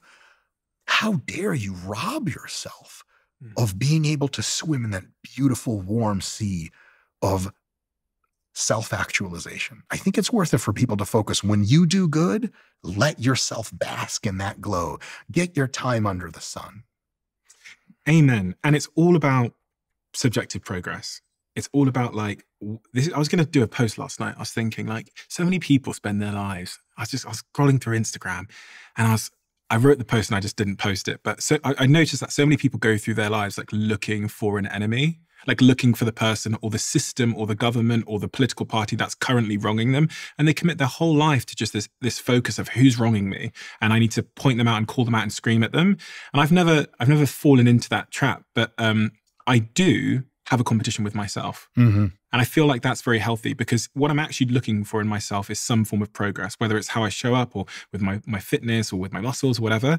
This constant search for progress in myself. And there, when I do discover progress, I can celebrate it and I can have that gratitude we talked about. And so anyone's progress, whether it's when I went from being a university dropout to getting my first investor, that is like, oh my God. And it's only in hindsight and with some aging wisdom that I start to realize that those moments were so unbelievably important. They're so motivational, identifying your progress. And there's two kind of data points that have really shone a light on this for me. Is one of them was Sir David Brailsford, who took the British cycling team from being down and out and depressed to the greatest team of all time, winning all the gold medals. And he said, yes, the marginal gains thing that he's known for, that's in the front chapter of Atomic Habits, was key. But actually, he said to me, he went, when you can get a group of people or a person to feel like they're going somewhere because they have a sense of progress, he goes, that's what made us stay in the bike shop till 2 a.m. in the morning. And I read another study from Harvard Business Review where they asked people to keep work diaries. And then at the end of the study, they said, point at the day where you had your best day in work. And people always pointed in their work diaries to a day where there was a feeling of subjective progress, even small. Yes. And that makes you motivated. You feel like you are going somewhere, which means you're more likely to do it. So gratitude serves the happiness role, but also just a motivational one. We have a closing tradition on this podcast where the last guest leaves a question for the next guest, not knowing who they're going to leave it for. And the question that has been left for you is, crap. What is the most meaningful dream, brackets, nightmare, you've ever had, and why? I don't know if this is the most meaningful dream, but Jesus Christ, I'm really going to say this. Fine. When I was a young adult, I was starting to experience success with the opposite sex. And I just did not ever experience that when I was younger, or already of age, but younger. It's just probably like a bit of a hang up. You know, for most people, it's kind of like when you're not getting it, you feel kind of out of it. And when I started experiencing success with women, my dreams at night changed. And one of them was, the following dream has nothing to do with females and sex, but it had to do with power, and it had to do with an ability that you can. I ran out of my childhood home into the street, and it wasn't the street anymore. It was just a black, empty void. And it became a lucid dream. So I kind of knew a little bit that it was a dream. It was like, oh, I'm going to do cool Dragon Ball Z stuff. You know what Dragon Ball Z is, the anime show? And I opened up my hand and I wanted to make a fireball. And I made an energy ball that was like a singularity size, but it was made of people's screams. It was like, and then I woke up and I was like, that was so cool. Not victim screams, just Viking screams. And I was like, that is the coolest shit. And I had multiple other dreams in my young adult life after successes with women, which were dreams of power. And I was like, God damn, if I can have those dreams every night, it'll be super happy. That's the most interesting dream I've ever had about following someone losing their virginity. I didn't say I lost my, get out of here. I still haven't lost my virginity. I've been a good person. Dr. Mike, thank you so much for your wisdom and your information and all the work that you've done in your life, because it's formed a wonderfully important perspective on a subject that so many people struggle with. I'm going to leave you with my last question, which is, what is the most important thing that we didn't talk about today as it relates to the subject matter of getting in shape, building muscle, that we should have talked about? Is there anything we left off the table? There's a lot to this, so we left a lot out. I have a lot more to say about body dysmorphia and how people do relate to their bodies and how they maybe shouldn't, or try to weave their thoughts away from various ideas, and how maybe they should try to relate to their bodies better. And it's a conversation I love to have. I just don't ever get asked about it super often. So I think that in body dysmorphia in general, in self-esteem as it relates to bodies, of guys that grew up too skinny, of girls that grew up too fat, I think a combination of getting the body that you want, soaking in the sun and really being like, I'm the hot girl now, this is really happening, and how to relate to your body. There's a plethora of wonderful conversation around that if I had a time machine, I'd go back and interrupt you and just be like, let's talk about that instead. Maybe we can save that for another time. Sure. Dr. Mike, thank you so much. Where do people find you? Your YouTube channel is incredible, so I'll link that below. Just YouTube. Just Everything YouTube? links off of YouTube. And you've got your app as well, which people can go and check out. Links off of YouTube as well. Links off of YouTube. Two apps. Okay, so if I go to your YouTube channel, I can find everything. Boom. Great. Dr. Mike, thank you so much. Huge honor and pleasure. Thank you so much. Every single time you eat, you have an opportunity to improve your health. And that's why I love Zoe, because Zoe helps me to make the smartest food choices for me and my body. And as you guys will know by now, Zoe is a sponsor of this podcast and I'm an investor in the company. And if you haven't tried Zoe, I highly recommend you do, because Zoe combines my health data with Zoe's world-class science. And using those two things, Zoe guides me to better health every single time I make a food choice and eat, which means that I have more energy, better sleep, better mood, and I'm less hungry. And the most important thing is Zoe actually works. It's backed by their recent clinical trial, something called the Method study, which is the gold standard of scientific research. I started Zoe just over a year ago now, and I've been able to track my progress week after week so I can learn how to be even smarter the following week. And if you haven't joined Zoe yet, I'm giving you 10% off when you join Zoe now. Just use the code CEO10 at checkout. Isn't this cool? Every single conversation I have here on the Diary of a CEO, at the very end of it, you'll know I asked the guest to leave a question in the Diary of a CEO. And what we've done is we've turned every single question written in the Diary of a CEO into these conversation cards that you can play at home. So you've got every guest we've ever had, their question, and on the back of it, if you scan that QR code, you get to watch the person who answered that question. We're finally revealing all of the questions and the people that answered the question.